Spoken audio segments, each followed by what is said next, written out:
Dang, I just had a great open. God, we did. Great open. Yeah, you've had better. You think so? Oh, yeah. Okay. No, that was a great open.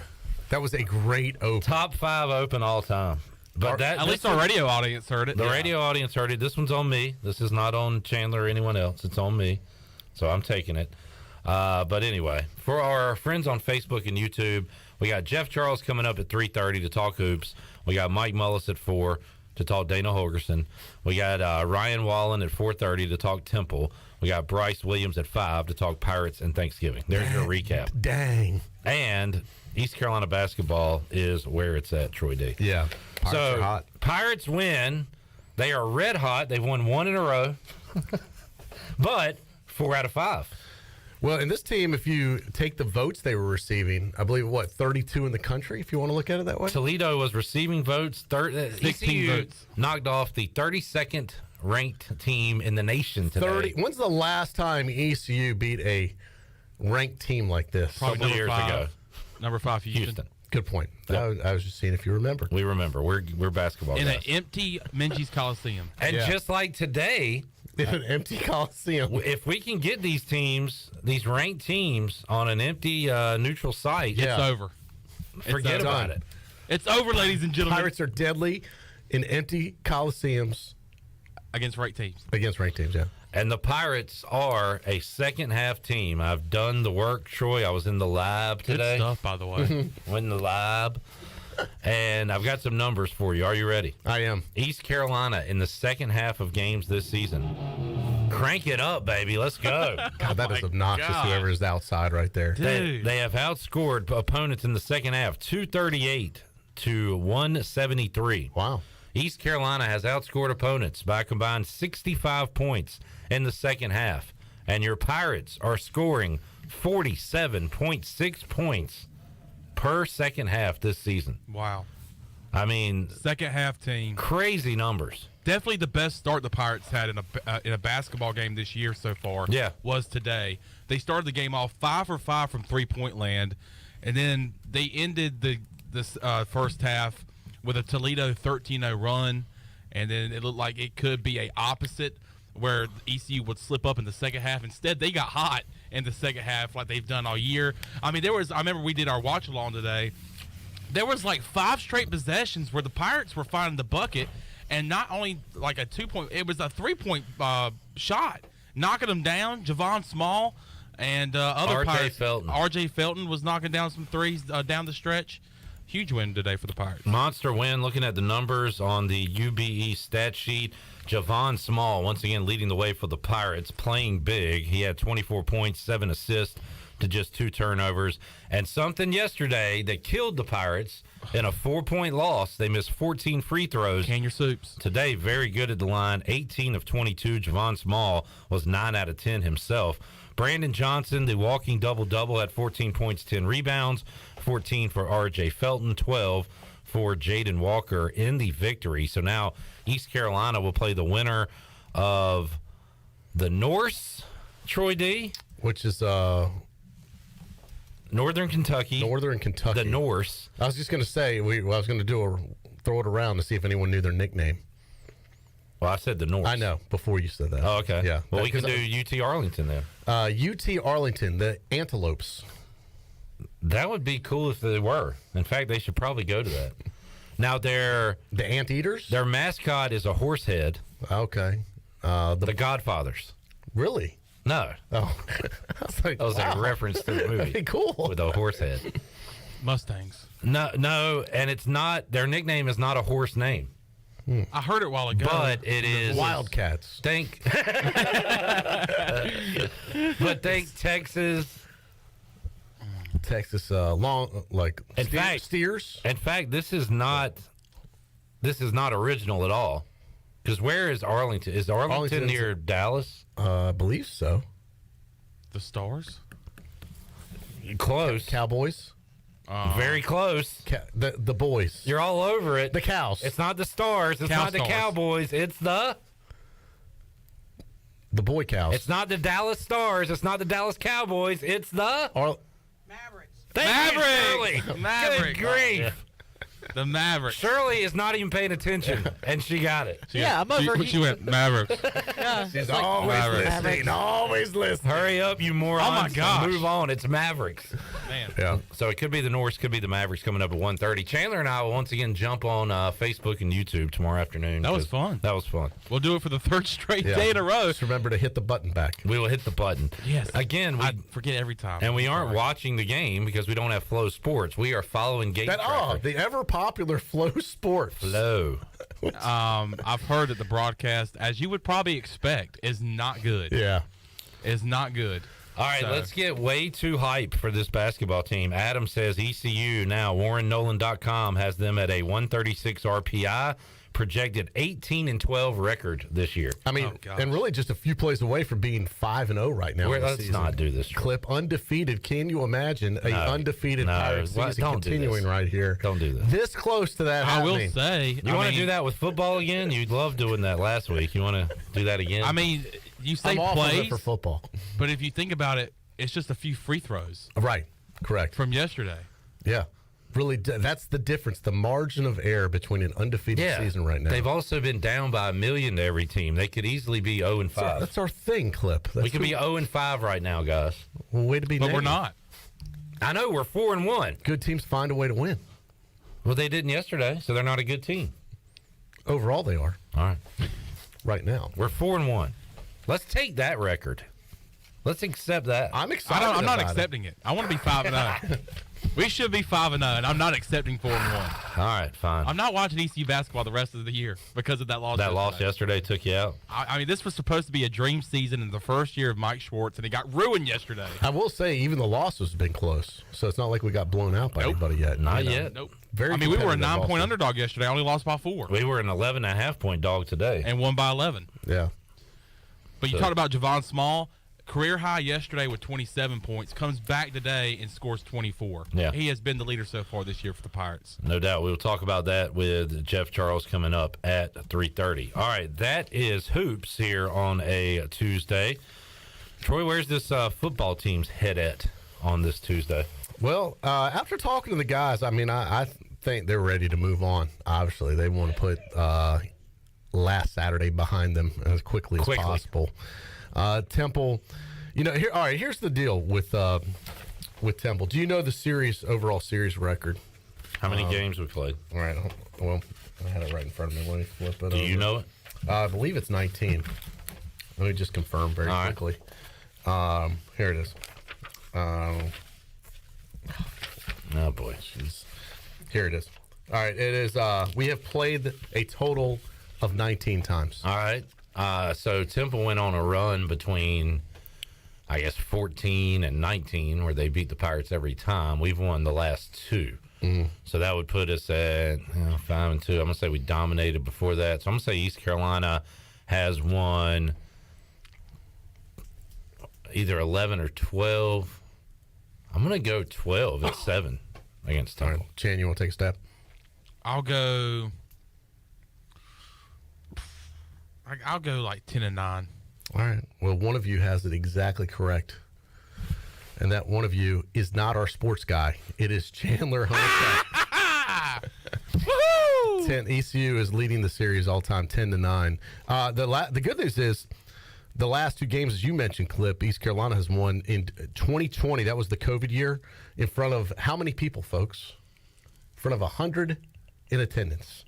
East Carolina won 28-3 Against their 7th-string quarterback. Remember, they almost didn't play the game? The COVID game. Yeah, that was in Philly, and then last year here in Greenville, in front of almost 33,000 fans. That was a big ECU 45-3. The So, exact score of last week's game. Yeah, that is kind of weird. So East Carolina, with a little win streak the last couple of years, that doesn't matter for this year. Obviously, every year is unique. But What does matter is we finally snapped the Temple curse. correct. We needed an international pandemic to do it, That is correct. but we got it done, But- and now we can breathe easy when we play Temple. We're Yeah. not freaked out by them anymore. And I guess that curse started, and every time we go up to Philly, I think of this game back in 2014, probably the worst weather game in the history of ECU football. And then you put the ball on the ground like 5 or 6 times. 5 turnovers for the Pirates. Pirates were having a great year that year. We were ranked in that the game. team forgot the this was a different regime back then, but they did not bring the what I would refer to as the cold weather gear. So the team froze that game. It was a November game, and it was very cold up in Philadelphia, and we lost 20-10 that year. That would really kind of derailed. That was a tough loss that season right there. Anyway, here's a stat to consider clip for ECU football. Jay has a stat to consider. He says we're actually 9 and wait. Jay said Temple had to forfeit one game because Paul Palmer was ineligible. Interesting. Well, here's the deal on the forfeit. The stats to consider. Back in, this would be in 1986, there was a forfeit victory due to an ineligible Temple player. So that goes to, I guess. That goes to us. Yeah. All right. But the result of the game was, according to the stats, well, I guess they gave us, I guess the score was 45-28, and then I guess they gave it to East Carolina. I don't know how you, these forfeits are always weird. There shouldn't be a score if it was a forfeit. Yeah, which one is it? They have an ECU 45-28. All right. Well, we'll take the win. And yeah, so I just found it interesting as Paul Palmer joins. He's been on Pirate Radio quite a bit, talking to Jeff Charles. He's still on their broadcast, or he was last time I checked. So anyway, all right, go back to what you were saying. Stat to consider. If you know this, don't answer it. If you don't know it, I want you to tell me. East Carolina currently in the nation. There's 131 Division I teams in the nation currently. We're in the headed into the final regular season weekend here. Total offense, where does the ECU rank in the country out of 131? I know we were up there. I'll give you a guess. It's somewhere between 1 and 131. I know we were up there heading into Saturday and took a massive step back. So I'm going to say we're number 38. All right. Chan, you want I was going to think in the 40s, so I'm going to go 44. All right. Would you believe if I told you? I'd believe anything you told me. East Carolina in the entire nation is top 25, 24 in the nation in total offense currently. Averaging 452 yards a game. Any idea where we were previously? Because, I mean, that had That's to pretty strong that had to right be there. a major step back from what we had on Saturday. So Pirates had to have been up there top 15 at least. Yeah, so top 25 offense for ECU through 11 games. Let's look at the defensive side. You guys want to take a stab where ECU is ranked nationally out of every team in the country on defense? 68. All right. Jan, you want to guess? I'm going to go 57. Why would you say that? Well, once again, the non-sports guy gets it on the head. My God. I mean, 57 in the country. Did you already know this one? Why I did not.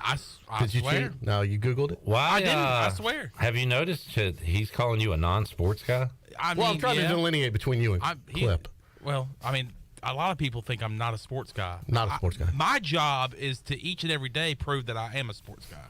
So And right now, I'm proving that I am a See sports how guy. motivating this is, Clip? Mission He's accomplished. getting better and better with his answers. As I belittle him as not a sports guy. I used to be like this with guess the line. I used to be really good at guessing the line. Exactly. 57th in the country. Pirates averaging giving up 25 points a game, 25.3 to be exact. Thought those stats would be interesting for you guys. Thank you for those stats to consider. Now, Matt says we were number Stats to 20 consider. heading into last week. here's one more for you. This one in the national statistics is called fewest penalties in the country. The title is fewest penalties. So I guess if you have the fewest penalties, you'd be number 1 in the country. If you have the most penalties, you'd be 131. Where does ECU rank? I'm going to say we're top 10 in that category. Or Jim? close to it. I'm going to say we're number 9. Give me 7. East Carolina is 3rd in the nation in fewest penalties. Well, As we learned on A Saturday, very important stat. we've been told our entire lives It's all that fraud. penalties and turnovers matter. Yeah. Well, we won the turnover battle and had no penalties on Saturday and got waxed. Yeah. Throw out everything your dad told you about football. Yeah. Doesn't matter. Doesn't matter. You can be top 25 total offense, Doesn't matter. top 5 penalties. Greg Hudson once told me, I remember he said, statistics are for losers. Well, you just named like 8 of them. So you're one of the biggest losers I've ever met in my life. There's one stat that matters, and that's the scoreboard. Where are we at in total wins out of 130? I'd say we're right somewhere in the middle. It's an interesting one. I don't know if they track that. Probably in the middle, you're right. With a just above 500 record. Hey, going into the year, I had 7 and 5. You're, And I think that's where we're you're gonna one get. win away from accomplishing that. I forgot. Well, do you remember what I predicted preseason? I want to say 8-4. Probably. I think you said 11-1 Peach Bowl year. All I remember is your hypothetical records that you keep throwing. I did out. have a lot of hypotheticals. We could That's be. why we can't remember. There was a what you said lot in of the preseason. possibilities of what this year could have been. We could be. Yeah. Yeah. Could be. Now I'll just be happy for a winning season, honestly. Because if you don't win against Temple, you finish the year 6-6, which is it's not a losing season, but it's not a winning season. You then got to go to the bowl game, and you're either going to have a winning season or a losing season after that.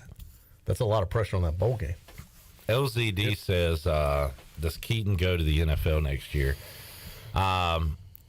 He could do that. He could come back. He could go to another school. Yeah. There's a lot of options on the table. So let's go around the room. What percentage I know. do you have Keaton returning? He does not go pro. Let me say that. What percentage do you have him returning to East Carolina? I'm going to go 40. I'm going to say 50-50 comes back. You're 50. You're 40. All right. I'm going to go 51. He comes back. 49. He doesn't. That's my percentage right now.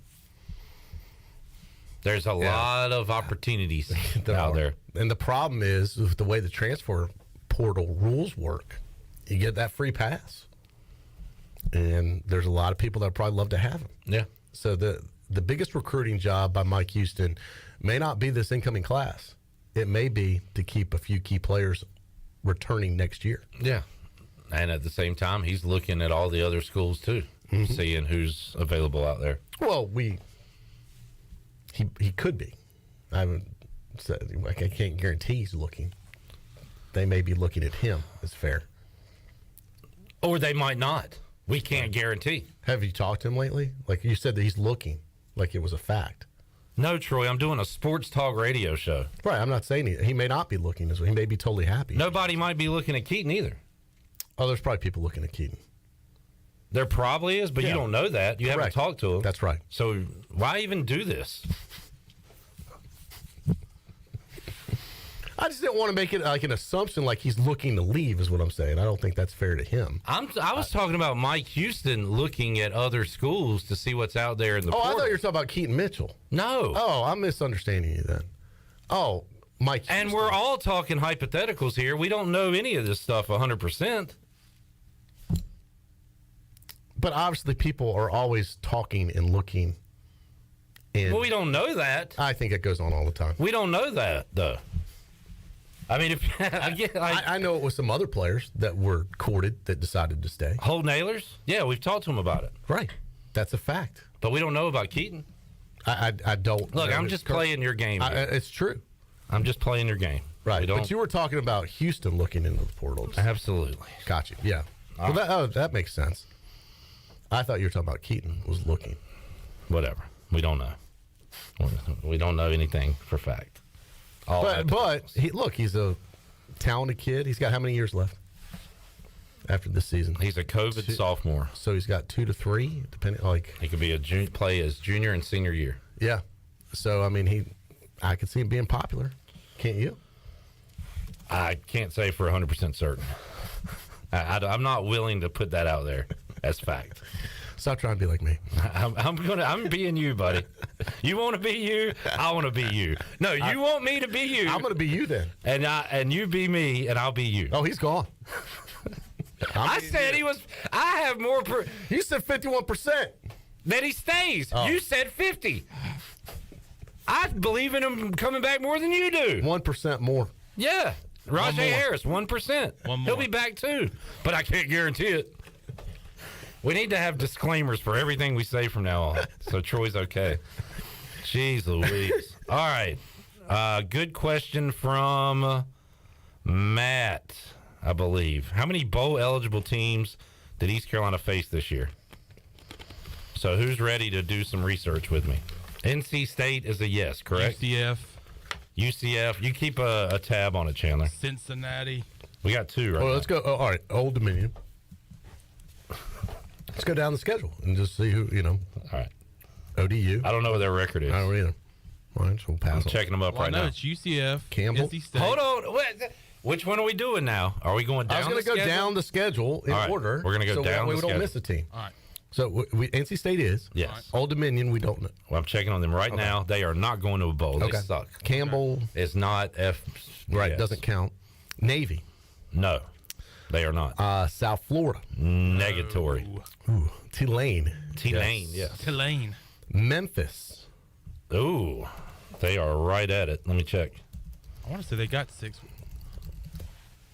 if not 5. Let's see. They had 4 when they played us a few weeks ago. And then just kept losing games. Let's see where the Tigers are. Football, schedule 6 and 5. All right, Bowl so eligible. yes. That's 3. UCF is. Yes. That's 4. BYU. I think they're at 5. They had a very disappointing campaign. Although they might have won their last one to put them over the top. Let's see. BYU. Football schedule 2022 6 and 5. That's All a right, yes. That's 5 teams. That's 5. Cincinnati. Of course. Yes, 6. Houston. Yes, Yes, 7. sir. And then Temple is not. No. So 7, 7 out of 12. 12. It's respectable. Over Now, half you got of the teams. a lot of Sixers in there, but Over half of the teams are bowl eligible. yeah. So what does that say? Now that you know those numbers,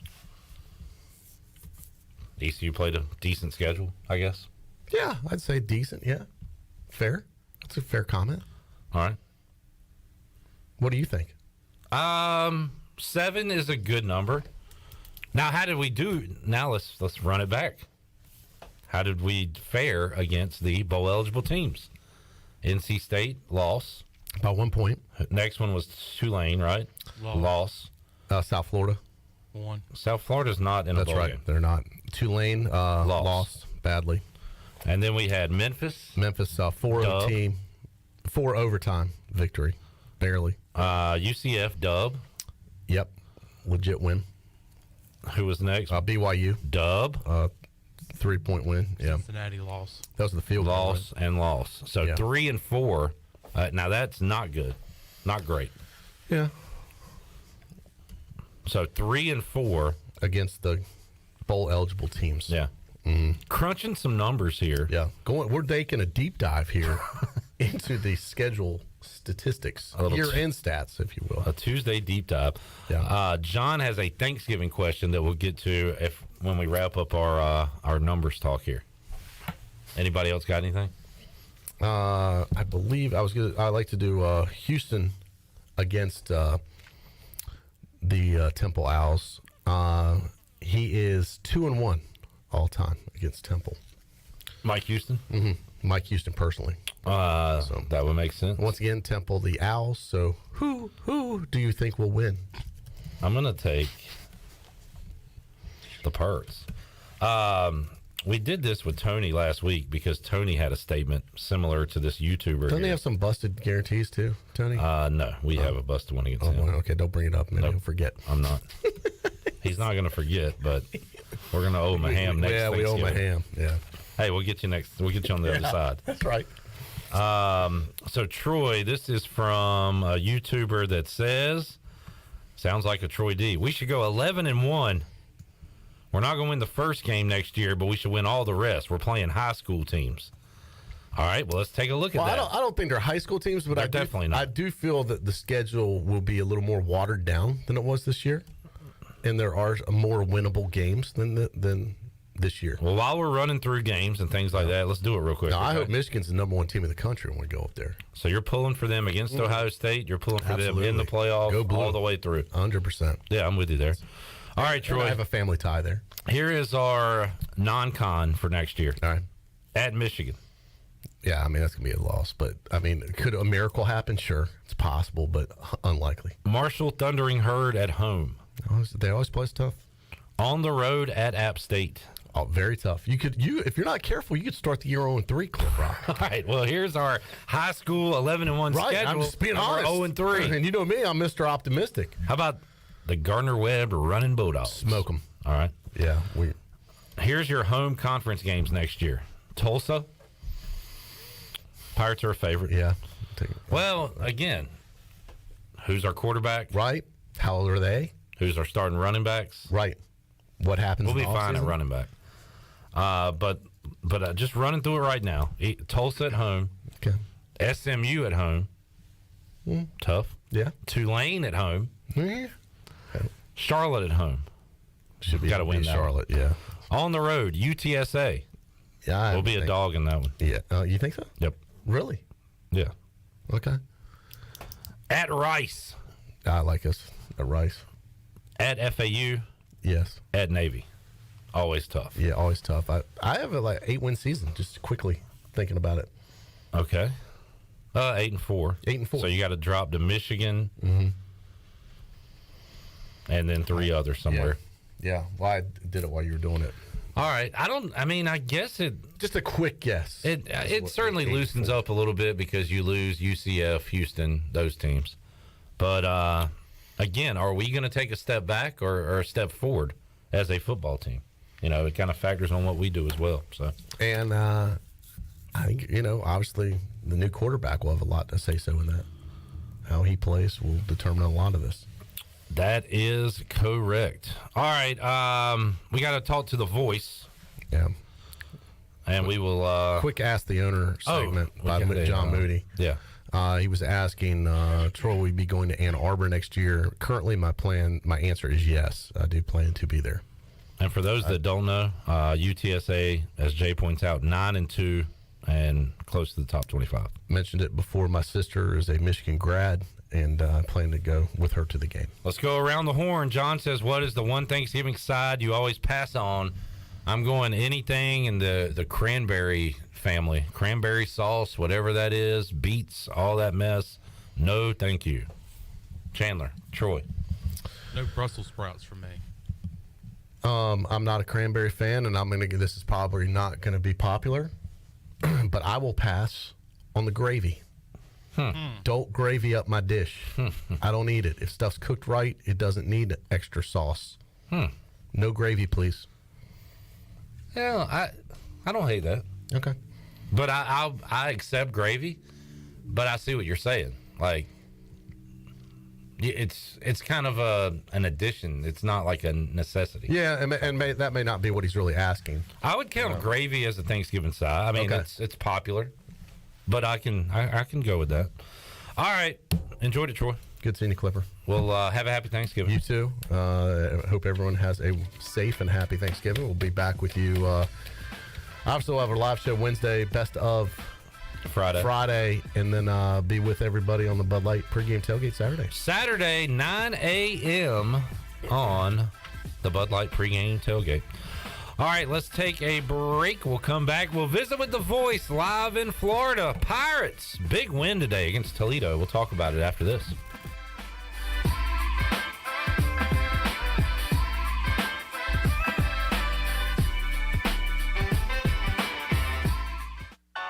Flight by Yingling. It's the next generation of light beer. For those who don't follow trends, but craft them.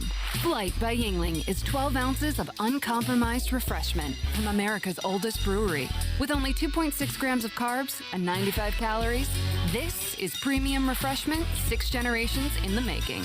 Don't just raise a glass, raise the bar. Flight by Yingling. Available wherever beer is sold. DG Yingling & Son Incorporated, Pottsville, Pennsylvania. Please enjoy responsibly. Hey Pirate Nation, Lindsay Gray here with Carolina Caliber. In 1960, my granddaddy started his firearm business right here in Eastern NC. Still family owned and operated, we have the area's largest selection for outdoor shooting sports and accessories and are one of the nation's top firearm dealers. At Carolina Caliber, we have everything you need from hunting, home defense, and personal protection, including a wide variety for ladies and youth. We buy, sell, and trade. It's a time-honored tradition. Visit us at Carolina Caliber on Fire Tower Road in Winterville. Greenville Utilities electric customers will soon be able to receive text notifications in the event of power outages. Enrollment is automatic, so make sure GUC has your cell phone number by signing into your account at GUC.com, then update the information in your user profile. Want to talk with someone instead? Call 252-752-7166 during business hours. 252-752-7166. Update us so we can update you. Visit GUC.com for more information.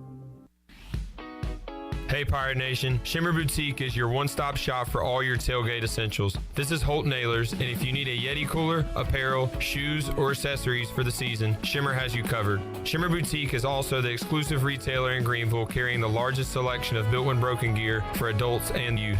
Be ready for game day and every day at Shimmer Boutique on Greenville Boulevard behind Starbucks and in Winterville across from Lowe's. Go Pirates!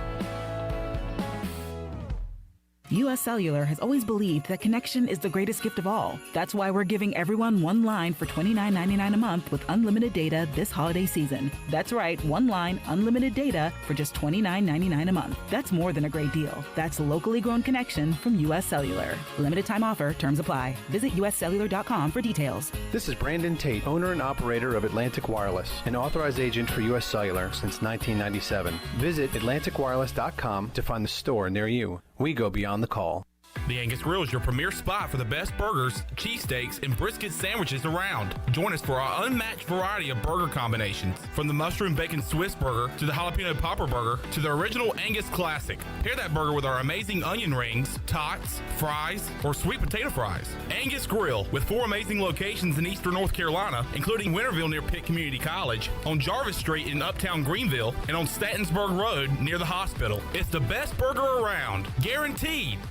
This is Mark Washington with Max Sports Performance at Max Fitness.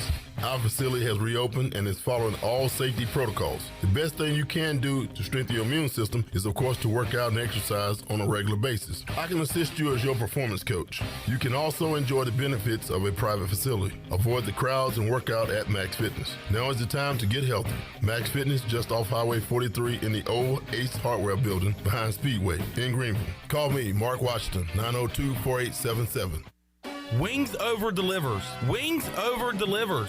Wings Over delivers. If you're looking for wings to be delivered to your home, Wings Over Greenville has you covered with no third party needed. Wings Over Greenville has its own in-house delivery service. Be sure to try the all-new tender sandwiches by ordering ahead on the Wings Over mobile app. Open till 3 a.m. on Friday and Saturday, Wings Over has everything to cure those late night munchies. Give them a call at 758-9464. Wings Over Greenville. They deliver. This is Tim Doust, ECU Football Special Teams Coordinator, and you're listening to Pirate Radio, the voice of Pirate Nation.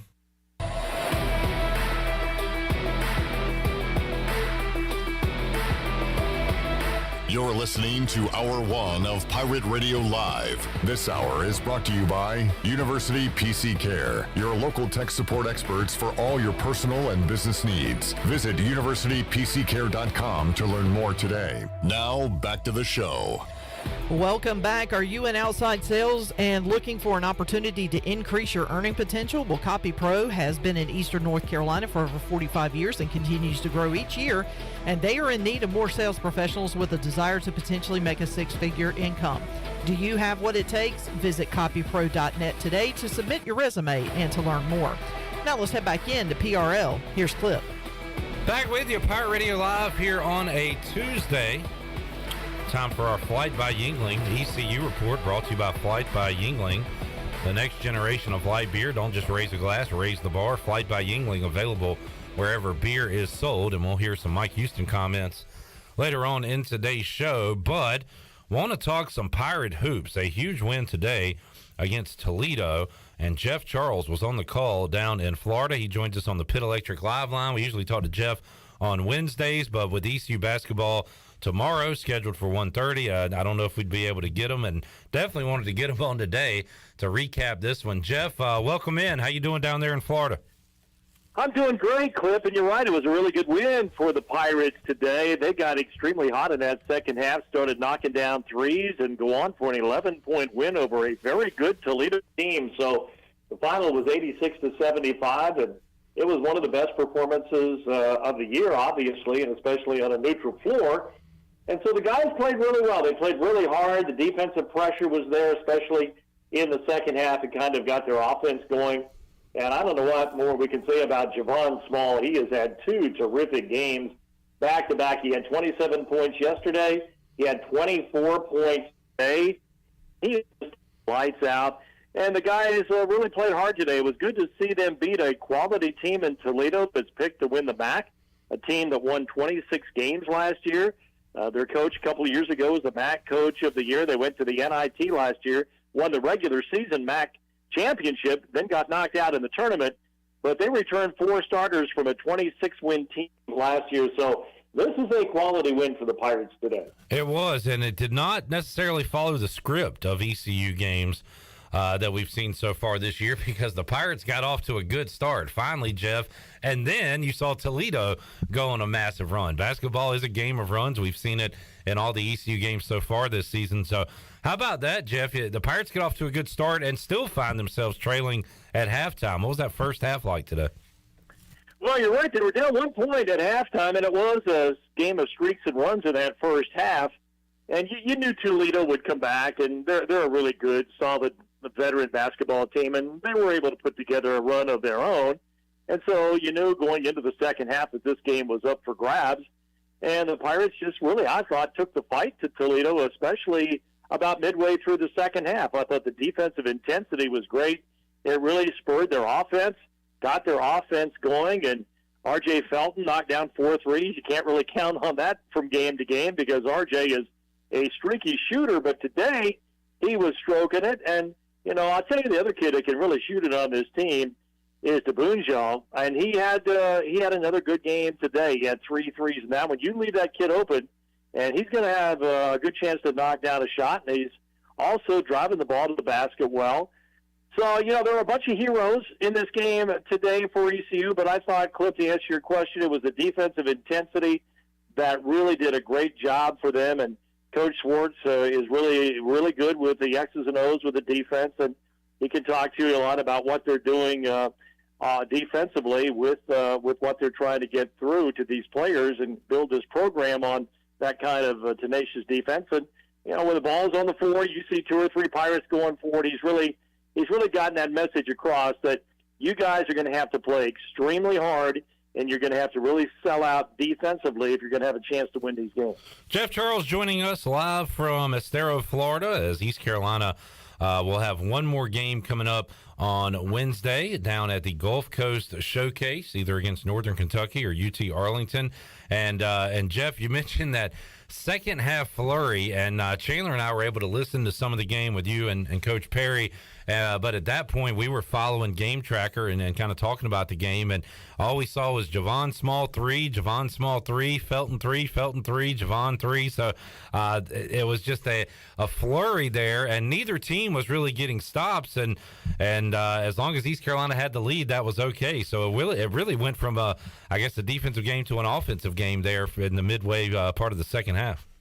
Yeah, it really did. It was a lot of fun to watch, Cliff. I mean, both teams were getting the ball up and down the floor, and they were making shots, and there was a good flow to the game, and there weren't a whole lot of fouls being called, which, you know, of course, disrupts the flow when you have guys getting fouled and going to the free throw line. That was not the case. So it was a really fun game to watch, and we talk about Toledo scoring 75 points, and Coach Schwartz said on our postgame show he's not real pleased with that, but when you look at the total work that the Pirates did today defensively, this Toledo team came in and they were averaging 90 points a game. So the Pirates actually held them 15 points under their average, which is a really good effort by those guys. So, yeah, I was really pleased to see the 86 points on the board, and a lot of guys contributed. And there were some really exciting plays. Brandon Johnson had another double-double clip. That's 3 straight double-doubles now for Brandon. Now, he got a little bit behind the 8 ball in the first half. He picked up a couple of quick fouls, and so he didn't play as many minutes today as he usually does. But, you know, here's another guy that's in the double figures for this ball club, and you've got Felton and Small and Brandon Johnson, and then hopefully some of these other new guys are going to come on and score the ball a little bit better. Walker is an exciting player. He had a big dunk during that run that the Pirates had, and they're trying to get him going offensively as well. So there are are some good players on this team. It's going to take a while to mesh everything together with the holdover guys and with, of course, the new players who are in. But the foundation, again, that Michael Schwartz is trying to build with this team is that of defense. And I think we're seeing some of that so far here. It's a very early sample size. As we all know, they're only 5 games into this thing. But, again, I think that he is putting his culture in just like we have seen Mike Houston put the culture into the football team at ECU. And you have to change some things sometimes when you come in as a new coach. And I think that's what Coach Schwartz is trying to do, too. Yeah, 4-1 start for Coach Schwartz and these Pirates as they knock off Toledo today. And I don't know, Jeff, maybe you thought about it during the broadcast or afterwards. You know, when you look at this win against the non-conference opponent, when's the last time ECU had a non-conference victory like this against a really good team on a neutral site? We're kind of trying to come up with one, and I can't think of one in the last few years. Well, I can't really either off the top of my head, Clip. You know, when you've done this as long as I have, all these years start trying to go together, you know, and you can't remember from one to the next if you don't go to the media guide and look some of them up. So I couldn't tell you off the top of my head. But I do know that today was a really good win against a quality opponent. And the Pirates yesterday played another quality opponent in Indiana State and had a chance to win that game yesterday as well. Now, they dug too big of a hole. They got down 16 with 8 minutes to go in that game yesterday, and that was just a little bit too much to overcome.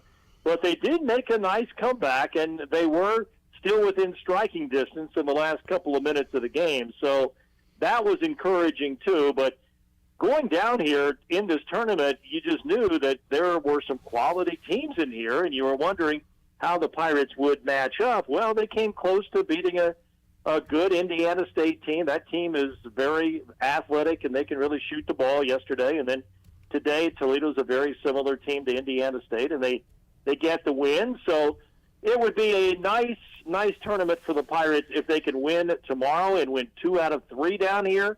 I don't know how many people actually thought that they could win 2 out of 3 in this tournament, but if they do find a way to win the game tomorrow, then they'll win 2 out of 3 and come back and get ready for Old Dominion in Norfolk on Saturday night. Got the first true road game coming up, as Jeff said, against ODU, a team that East Carolina beat twice last year during the regular season. So the Monarchs will be looking for some revenge coming up on Saturday. Jeff Charles joining us on the Pit Electric Live line.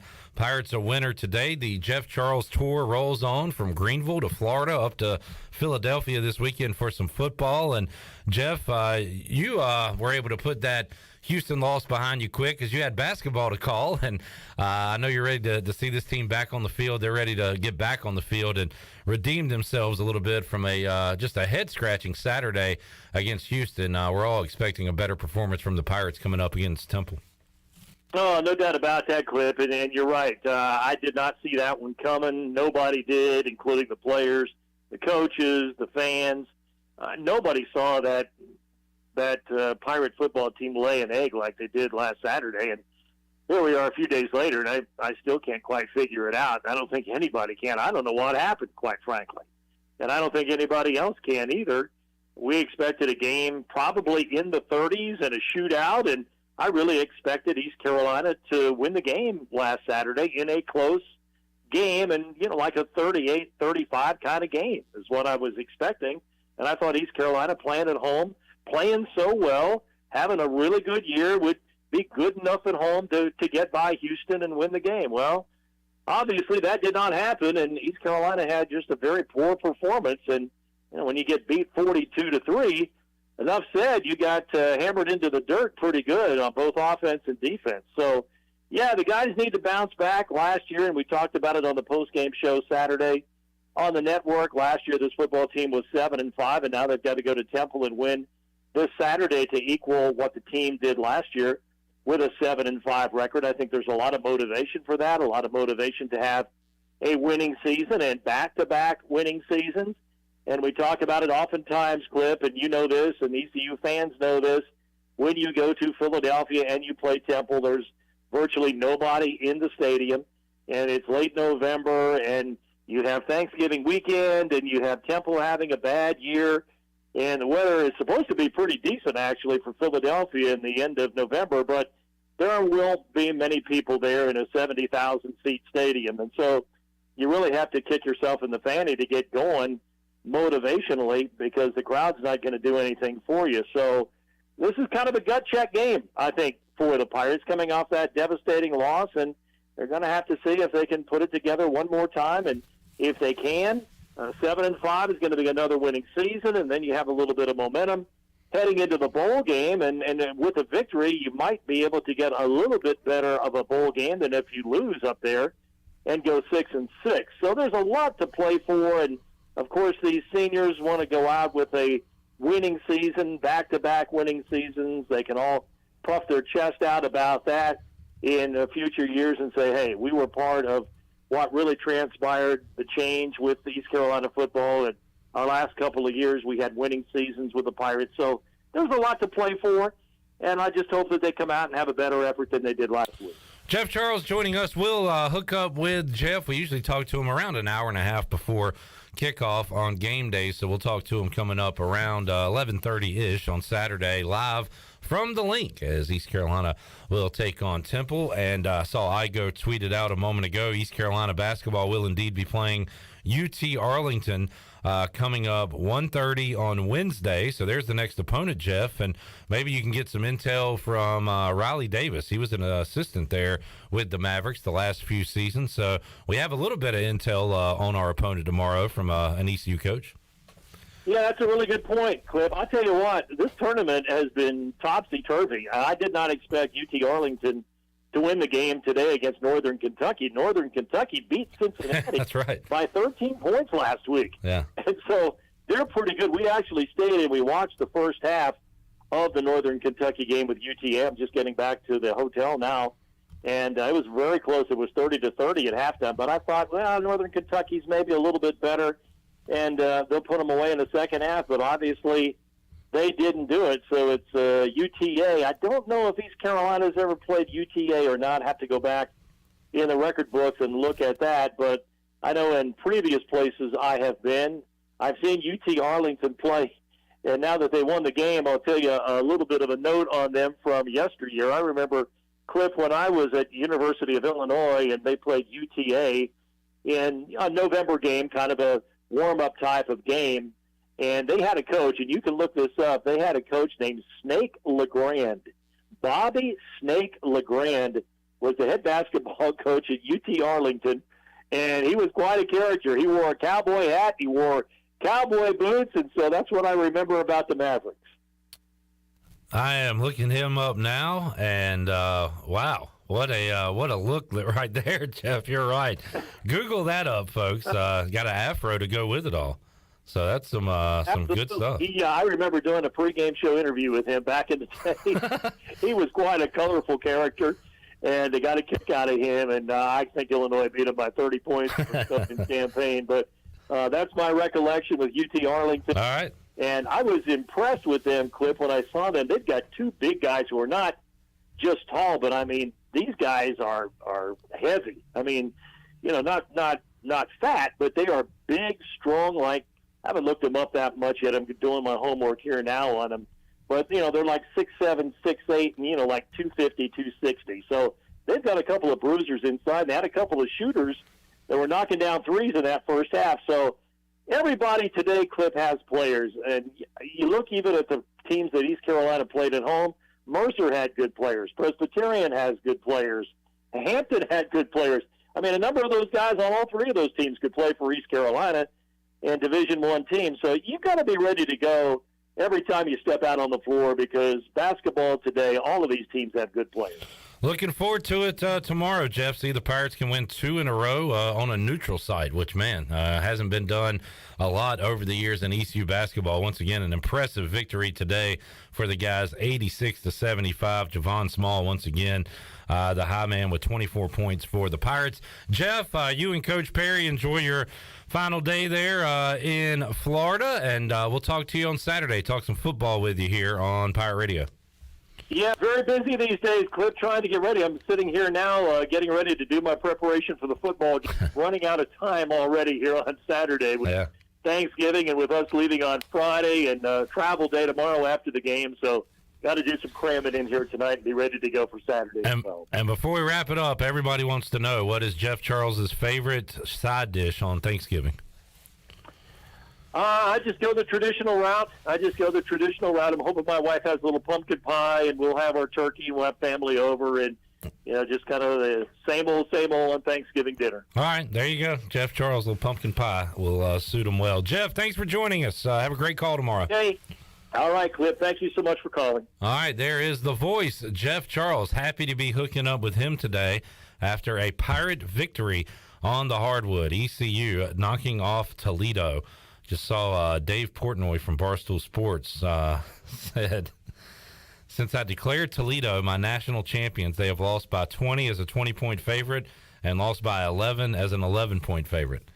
So not so fast on the Rockets. East Carolina taking down Toledo today. All right, let's take a break. We'll come back, wrap up hour number 1. Hold on. Troy wants to throw a challenge flag. I guess we need to call Jeff back. He says pumpkin pie is not a side dish, it's a dessert. All right, well, text Jeff, not me. Hold on. Let's see. All right, y'all start putting it in your brain. So we're going to go should we go 5 or 6 rounds with Bryce? 5 rounds at least. I say let's plan for 6. But only if he time permitting. Yeah. Only if he answers quickly. And here's if he drags his feet, then we got to go 5. That's fine. That's a good plan. So we have a plate, and any food is out there available. But once somebody selects that food, it's gone. You can't take it. So there's a strategy behind it. You're going to be missing out on some of your favorites, but you want to make sure you get your favorites early on in the draft. So that's how we're going to do it coming up at 5 o'clock. Take a timeout. Back with you after this.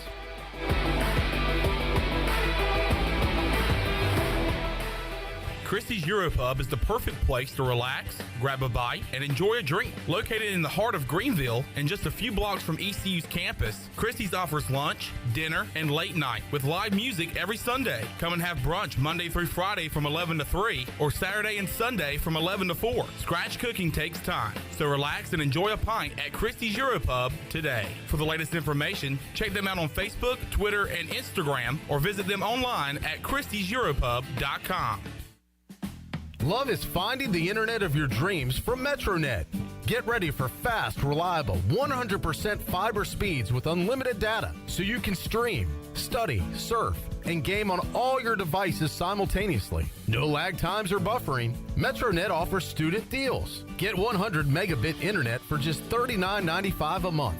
Switch today at metronet.com/switch. MetroNet. Love your internet. So, how does short points work? Well, at Jersey Mike's, 6 regular number 13s plus 3 giant number 7s equals a free regular number 13. So, Pepsi and Lay's now earn more points towards free subs. That adds up. Exactly. Download the Jersey Mike's app and earn rewards towards free subs with every sub, Pepsi, and Lay's you purchase. So, how does short points work? Well, at Jersey Mike's, 6 regular number 13s plus 3 giant number 7s equals a free regular number 13. So, Pepsi and Lay's now earn more points towards free subs. That adds up. Exactly. Download the Jersey Mike's app and earn rewards towards free subs with every sub, Pepsi, and Lay's you purchase.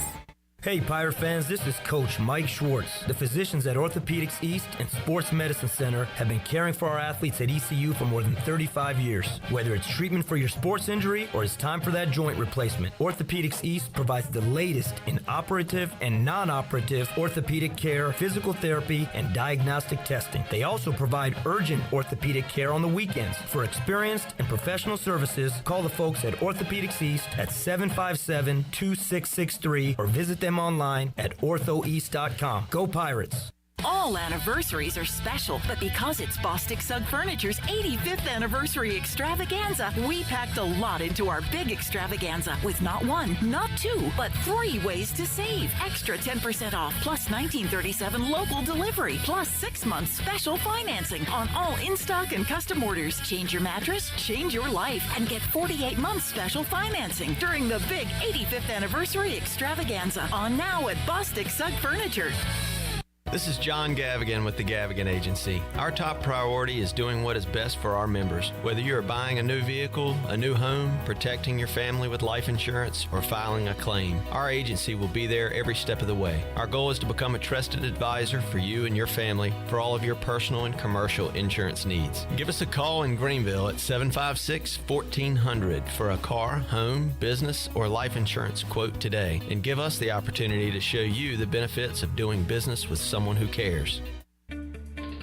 I'm Michael Vaughn with East Coast Grading and Utilities. Many of you know my dad, David Vaughn, and his work in putting in subdivisions all over Pirate Nation. But East Coast Grading and Utilities is not just for those type of big jobs. We're here for the homeowners. Whether it's concrete, driveways, hauling rock, or sand, whatever you need, East Coast Grading and Utilities can get the job done. Call us at 252-531-7494 or check us out on Facebook at East Coast Grading and Utilities.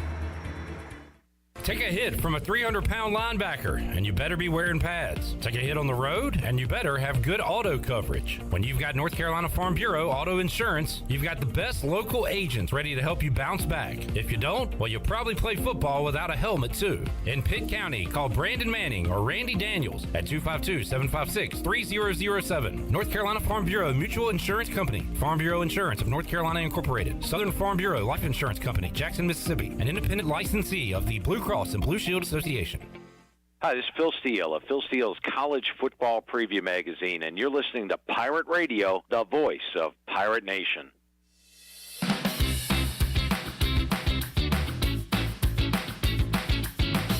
You're listening to Hour 1 of Pirate Radio Live. This hour is brought to you by University PC Care, your local tech support experts for all your personal and business needs. Visit universitypccare.com to learn more today. Now, back to the show. Welcome back. For the latest breaking news, interesting stories, and awesome contests that can make you a winner, be sure to follow Pirate Radio on our social media on Facebook, Twitter, and Instagram at PR927FM. You can join the over 60,000 followers today. Now let's head back in to PRL. Here's Clip. Ooh, it caught me in the yawn. Welcome back to Pirate Radio Live on this Tuesday.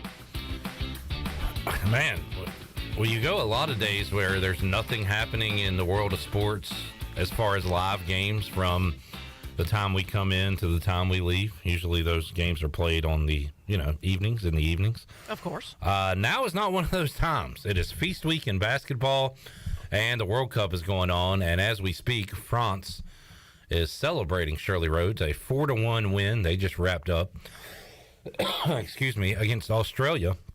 So 4-1 that final as France, I think one of the favorites, wins in this one. How about the huge upset this morning? This morning. Dark and early. Yeah, Lionel Messi and Argentina bounced from the World Cup by Saudi Arabia. Whoa.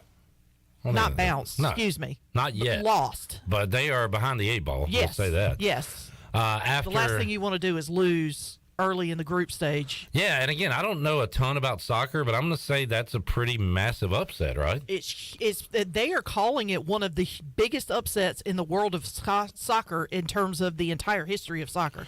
Saudi Arabia 2, Argentina, and of course Messi. Even if you don't know soccer, you know that name. Messi for Argentina, 2-1 the final there. And then you had 2 0-0 draws. Mexico and Poland went 0-0, as did Denmark and Tunisia.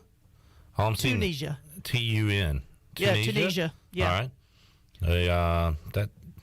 That locale showed up in Lost one season. That's how I know Tunisia. So there are your World Cup scores on this Tuesday. Let's look at some college basketball scores. And, of course, we were following and watching East Carolina knock off Toledo earlier today. How about Maui? Good grief, Louisville. Louisville is 0-4. They're playing Texas Tech right now, and the score is 49-18.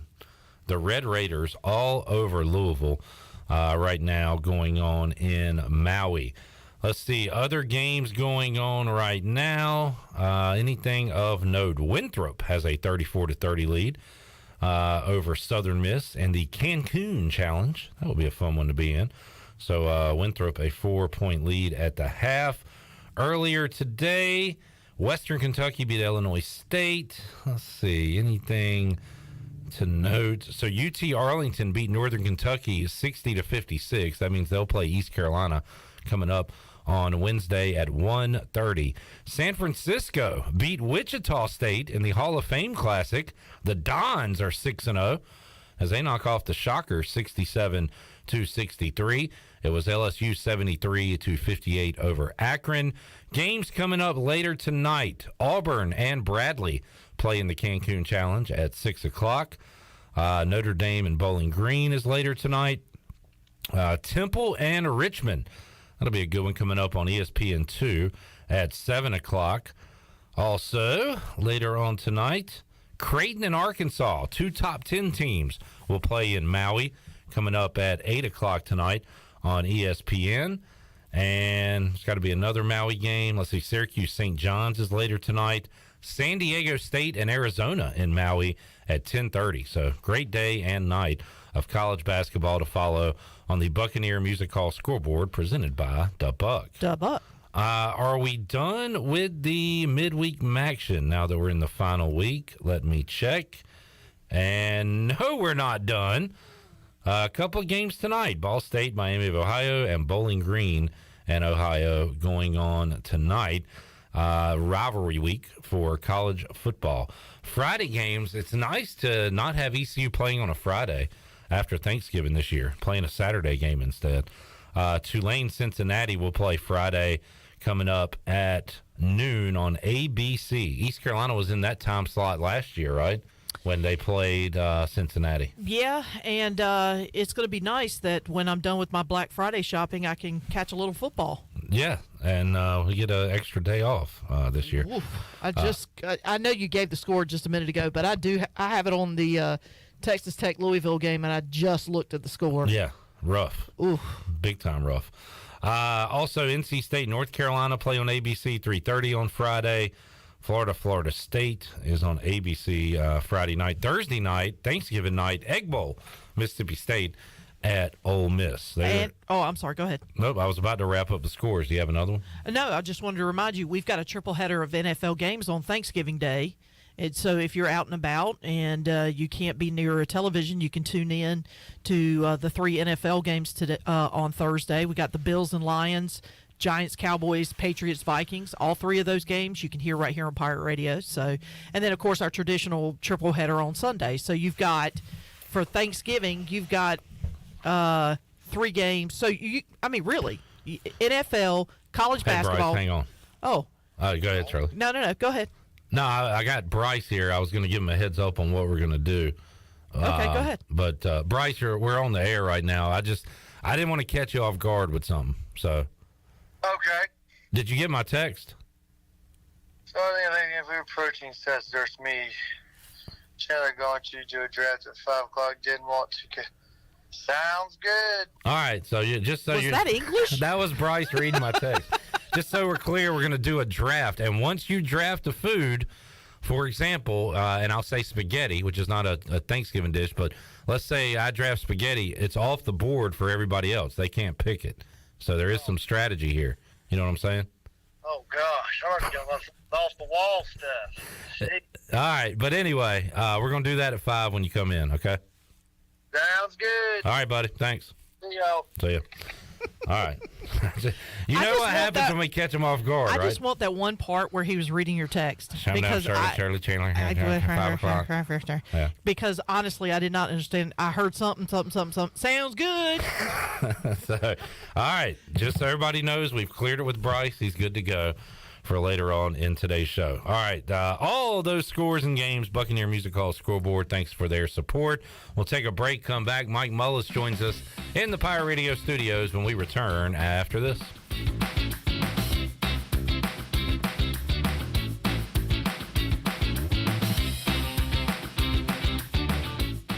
The Buccaneer Music Hall is your beacon of music in the land of pirates. The doors open at noon, 7 days a week. And the Buck has live music every night along with football. Monday is open mic night, the first Monday of each month. Tuesday, it's karaoke with DJ Captain Morgan. Wednesday, it's acoustic night. Thursday, it's the dance party with DJ Kid Scene and live music every Friday and Saturday night with the best bands on the East Coast. Follow the Buck on Instagram for information and schedule of events. This season, party like a pirate at the Buck. Where can you go where the beer is cold? Friendship is forever. Pabst is the place that's in our hearts, where we can be together. Pabst Blue Ribbon. This is the place. Hey, Pirate fans, get stocked up for tailgating season with PBR at your favorite retailer. Look for the QR code on the PBR display and register for a chance to win a pizza oven. Game day or any day, all Pirates prefer PBR.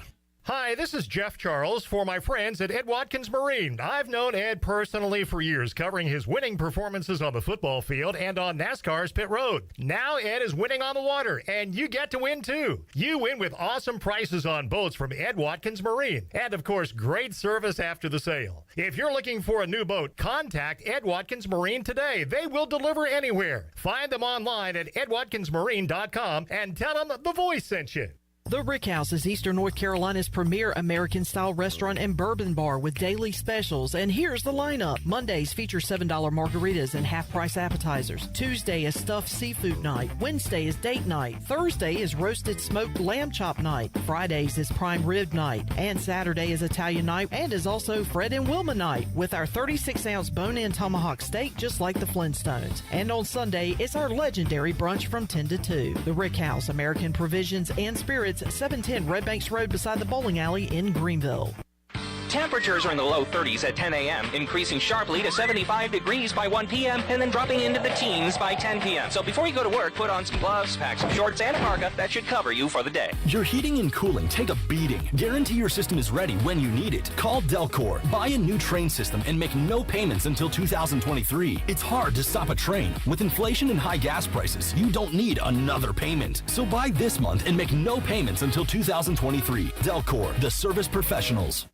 Hello, Pirate Nation. This is Jamie Cuccinella, inviting you and your family to come by Cuccinella's Pizzeria and Italian Ice. Cuccinella's has been serving our special family recipe New York-style pizza since 1932. We think you'll taste the difference in just one bite. When you come in for a pie, don't forget to try our house-made Italian Ice or gelato. We make small batches every day from scratch with all fresh ingredients. Cuccinella's on Old Tar Road in Winterville and a new location coming soon to Uptown Greenville.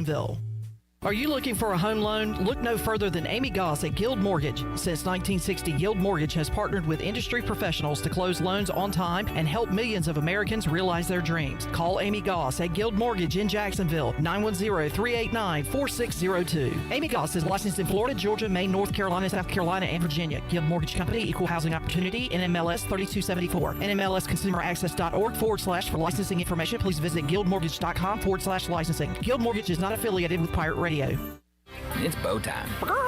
You've probably heard folks say, don't call it a comeback. But at Bojangles, we don't like to beat around the bush. So when the sizzling, savory pork chop griller's back in all its tender, marinated chili lime glory, and you can get a pork chop griller combo for just $4.59, go ahead, call it a comeback. Get a legendary pork chop griller combo for just $4.59, only at Bojangles. It's bow time. This is Pirate Radio, WGHB Farmville, 1250 and 92.7 FM Greenville, WDLX Washington, 930 and 104.1 FM Washington.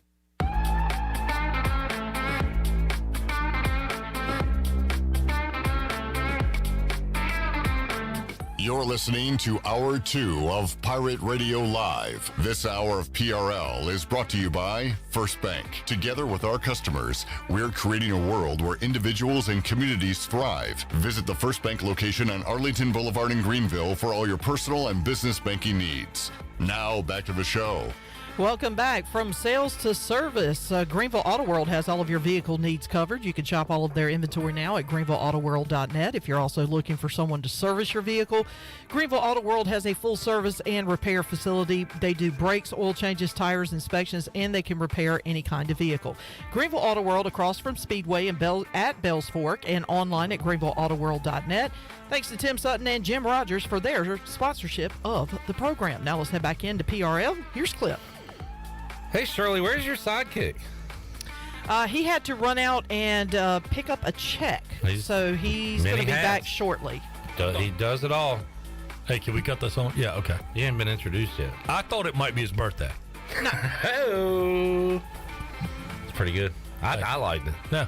If Shirley didn't have to do his job and her job, she'd have given you a rim shot. Yep. But she is backloaded right now. I told him I could handle it, so he'll be back in a few minutes. He just had to run out and grab it and come back. Hopefully Mully's still here when he gets back.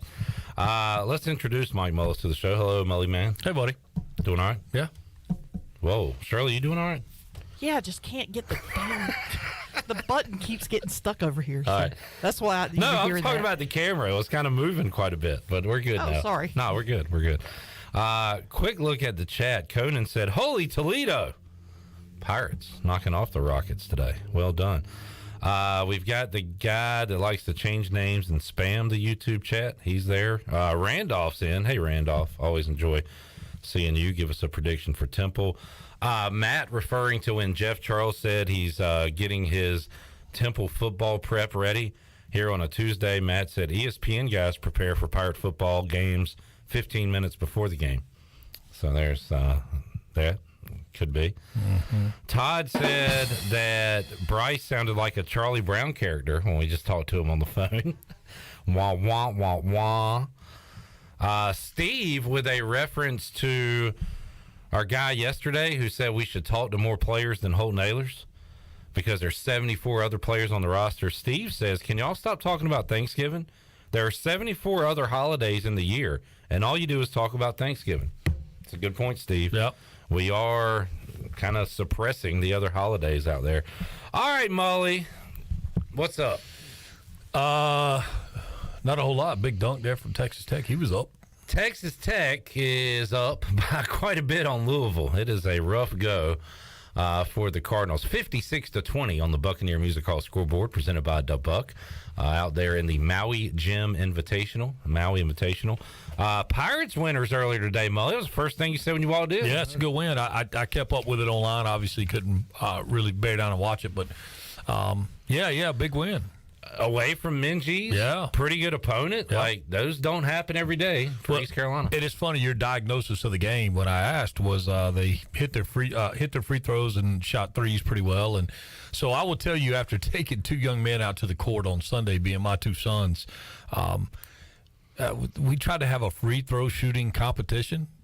It was brutal. My takeaway on that was, they're not shooting free throws on Facebook, or not Facebook, on TikTok or whatever. There are no highlight reels of guys bearing down to work on their free throws. So, what is it about? Handles and long handles range? And shooting from half court and Steph Curry. Yeah, Steph Curry ruined basketball. If I heard it once, I heard 100 times. Steph, and they're letting one fly from half court. So, but when they got to the free throw line, it was brutal. Yeah. Well, look, yesterday ECU missed 14 free throws, Mully, and it's not like. And after you see that and fans say, well, they need to get in the gym and shoot free throws. Yeah. It's not like they shot free throws all night. They just made them today. I mean, it's one of those things. That's exactly right. And it's one of the things in sport, just kind of like if you take it to baseball, how hard can it be to bunt? Well, have you ever tried? I mean, how hard can it be to shoot a free throw? I haven't bunted against 97 and cutting inside. It's a different. And I would say let's go bunt against 77 and off a pitching machine and see what the success rate is. But shooting free throws, it's a misnomer that it is called free. It's only free because there's nobody defending you. It's not an automatic. I mean, look, you see kickers in NFL miss PATs every week. So I mean, it's just one of those things that it is athletics. It is called sport. That's why it is intriguing. And again, I'm not a kicker, Mully. I have shot free throws before. I've also putted a few times. I'm not good at any of those. Probably the best at free throws just because I did it the most. But aren't all those things more mental than physical? You got to be physical, obviously, to swing your leg and kick a football. But at that level, it's like way more here 100%. Than anything else. Look, go out to any golf course in Greenville and set up a 3-footer, and guys are going to knock it down. Set up a 3-footer with their buddies standing there watching, and they're betting for $1 or betting for a beer after the match. Yeah. And it's and then add in 3 more people, and then 7 more, and 12 more. It's a 50-50 proposition that putt goes down. Yeah. And it's a 3-footer. physically anybody can roll the ball that far, but it's a 50-50 that whether or not it goes in. But great to see today. Pirates only missed 4 free throws and not a lot of turnovers either. 11 in that victory over Toledo. They'll play UT Arlington tomorrow, Mully, at 1:30. So what are they? The UT Arlington? We went over it earlier. Gauchos? So they're you're thinking way out west here. But you're on the right track because the Gaucho, is that a Mexican cowboy? Yes. All right. So their mascot logo is a horse head, but it's not a horse name, but it's in the family, in the, I don't know, Cavalry, the Mavericks. Yeah. I probably didn't do a great description there. For some reason, I was seeing something with a band, like the Lone Ranger mask kind of thing on their mascot, but I don't know. Anyway. That's like UC Santa Barbara? Yeah, they are the Gauchos. Gauchos? Yeah. All right, so there's your hoops talk. Got Feast Week going on right now as all these games during the day. It's a lot of fun. And Maui Invitational Championship always wraps up, I believe, Wednesday evening before Thanksgiving. Go ahead. It is a special thing. It almost doesn't matter what the sport is, but to be able to flip the TV on and have a game on at 11 that, and I say it doesn't matter what all sport right, it is. Let me test you on that. World Cup. Okay, that's fine. Okay. No, that's good. I mean, it's the World Cup is an event. It's kind of like the Olympics. Like, everybody has a rooting interest because everybody has a native land. So I mean, yeah, no, I'm good with that. I just think it's a cool thing. There again, you flip TV on, there's college basketball on 11. It's kind of like, take it to a golf reference. You wake up in the morning and there's an event that's overseas, and you're 8 o'clock in the morning to watch the Open. My favorite is when they play out in San Diego or whatever, and there's golf on at like 8 p.m. or 9 p.m. I like that too. Anything that's on when it's not supposed to be on. Count me in. Yeah, sports, you expect they're going to start between like noon, and last game will start at 7:30. On a weekend. Like right, on a weekday. Right, on a weekday, you start at 7. That's right. So it's like kind of like you're still in one. Yeah. Well, this is a little gimme here. And it's not a great game, and it's 58-22, but it's on, and we're watching it. In Louisville's one of those programs, and I'm talking athletic department wide, maybe, and I say athletic department, it's not fair, probably football and basketball, that it still seems like they should be really good. Absolutely. And they're just not. No, not at all. They've just fallen so far. The baseball program's great, but in the other sports, I have no idea. Is that Danny Manning on the bench there? That it is. I did not know. That? He was with, who was he with, Louisville? Yeah. Wow. Oh. Danny and the Miracles, right? Mully, what are the odds that 2 o'clock on Friday, your TV will ever come across England and USA? I mean, monster game. Huge game. But you've also got... No, that's the problem. It's the stuff that's counter it.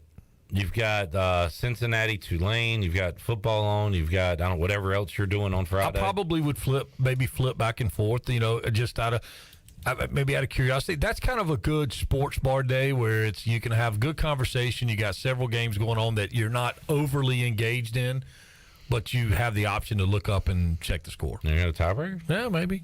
All right. Yeah. I'll see if I can swing it. Yeah. On Friday. Okay. Maybe drop the girls off for some Black Friday shopping, and I go to tiebreakers. I think that's a great idea. Boom, fellas. Yeah. I just figured out your Friday as well. All right. Commanders. They're commanding. They are commanding respect is what they're doing. And all of a sudden, now, it makes Ron Rivera look like a genius. What was the problem? Quarterback. He's got a guy in that's playing good enough to win. Look, this is the second straight year this has happened. So Heineke had that good playoff game against the Bucs. Yep. Then they bring in Fitzpatrick to start. He gets hurt. He's out. Put in Heineke. He wins. Heineke, not really. Well, kinda. Yeah.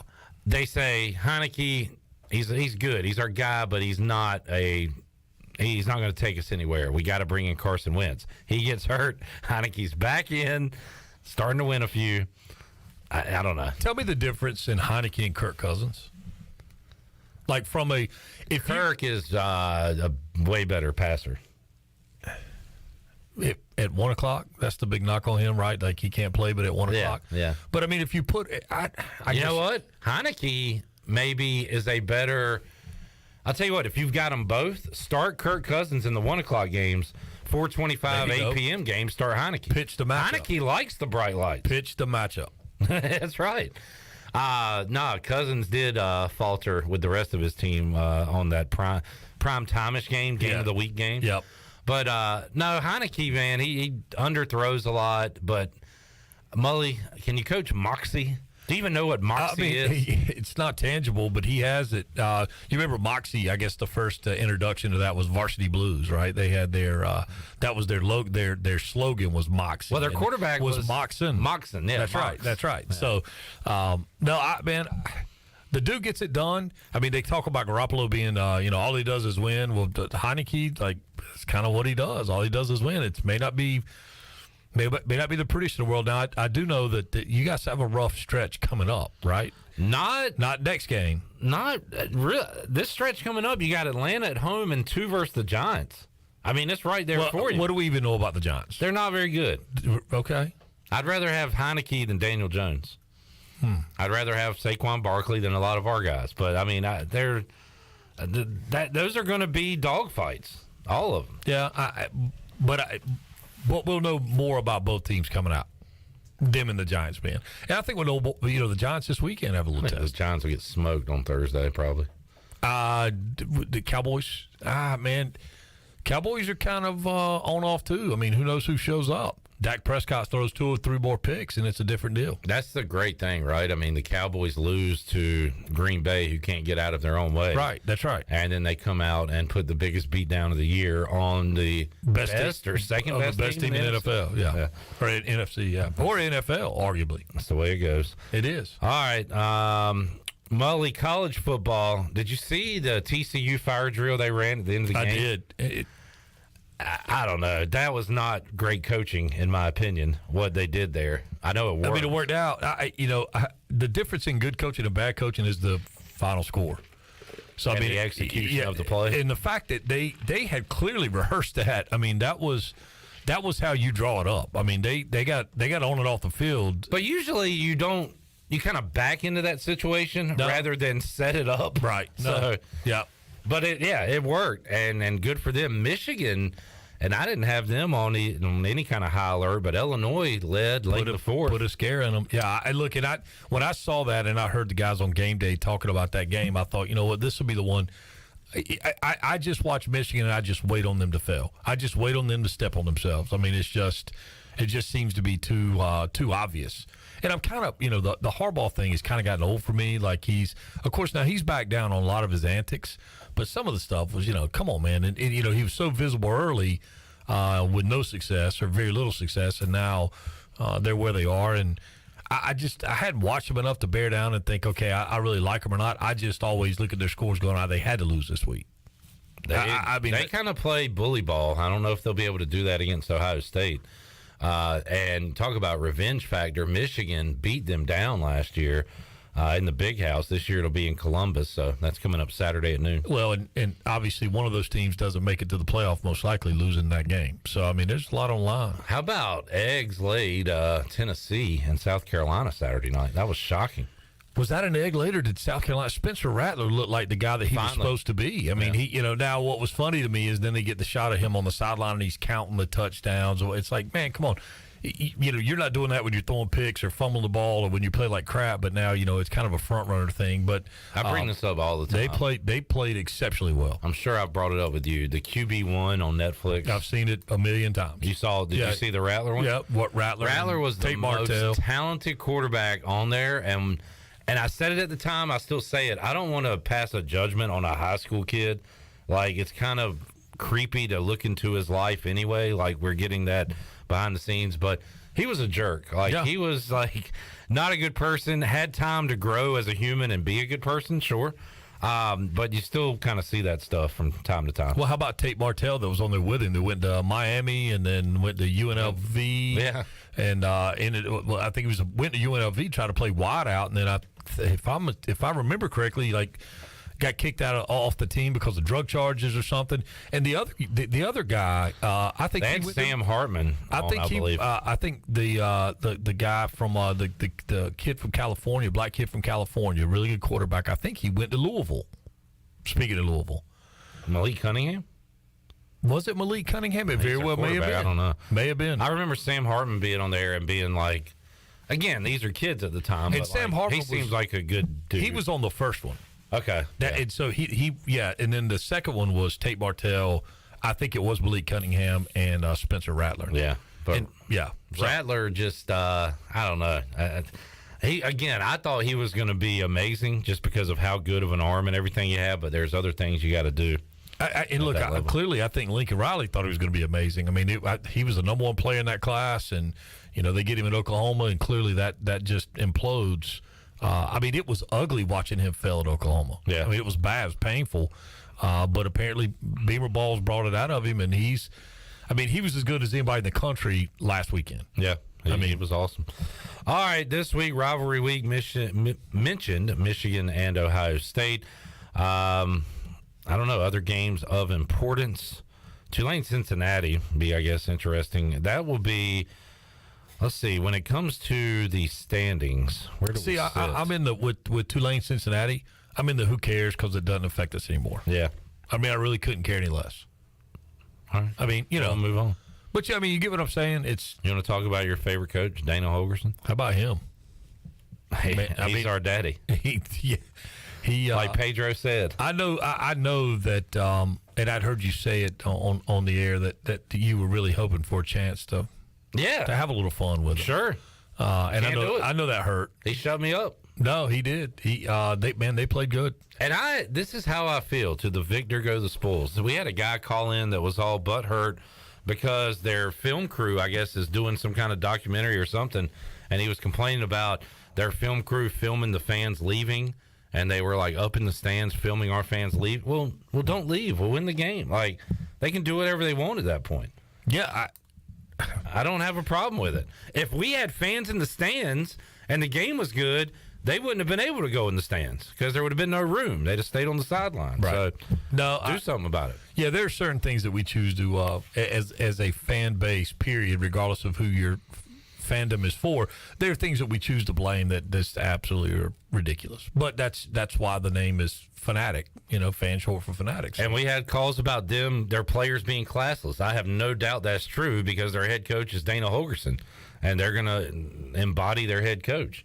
So, but whatever. They beat us down. There's nothing I can say about it. I don't care. Beat them. Okay. Well, the classless thing, based on what? Talking junk. Okay. Gestures. So we don't have anybody that does that, do we? Exactly. I hate to say it. I say that, and I don't think ECU baseball is like outrageous or anything, but we got cocky guys. We got guys that pimp home runs. Right. But when it happens against us, people freak out. It's the end of the world. And I don't understand It's the end of the world. Like, guys, do you not see what happens when we hit a home run and pimp it? Look, and in football, every play that Five makes, somebody's going to hear about it. Every play that CJ makes, whoever's playing defensive back against him or whoever's in the just general vicinity is going to hear about it from him. Yeah. And I'm okay with it. It makes, if you lose the game or if you drop a pass, it makes you look foolish. It's on you at that point. If you're winning, and it's all fun and all good. Right. Whatever. That's kind of sour grapes. No doubt.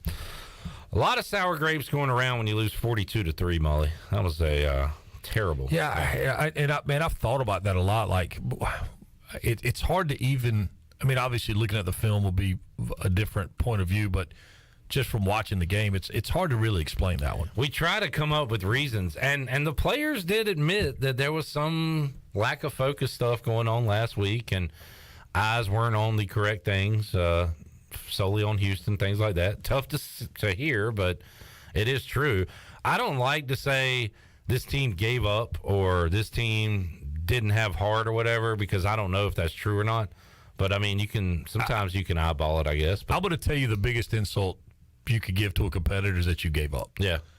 I mean, I could clearly remember having a situation, and I won't name the specifics, but we were pretty deep in the Legion run, left the field losing to Team Puerto Rico 2-1, so no shame in that, and had a coach recruiting one of our players that came up to him and said, "You guys just didn't play very hard." And that hit me the wrong way. I heard him say it. That hit me the wrong way as the head coach of the team, and hit this kid right below the belt. And it actually cost a really good player going to this school, because that's quite an insult to a dude that's out there competing, leaving it on the field, to be told you just didn't play very hard. That's tough. And you think it was unwarranted in that case? No, we lost to a really good team 2-1.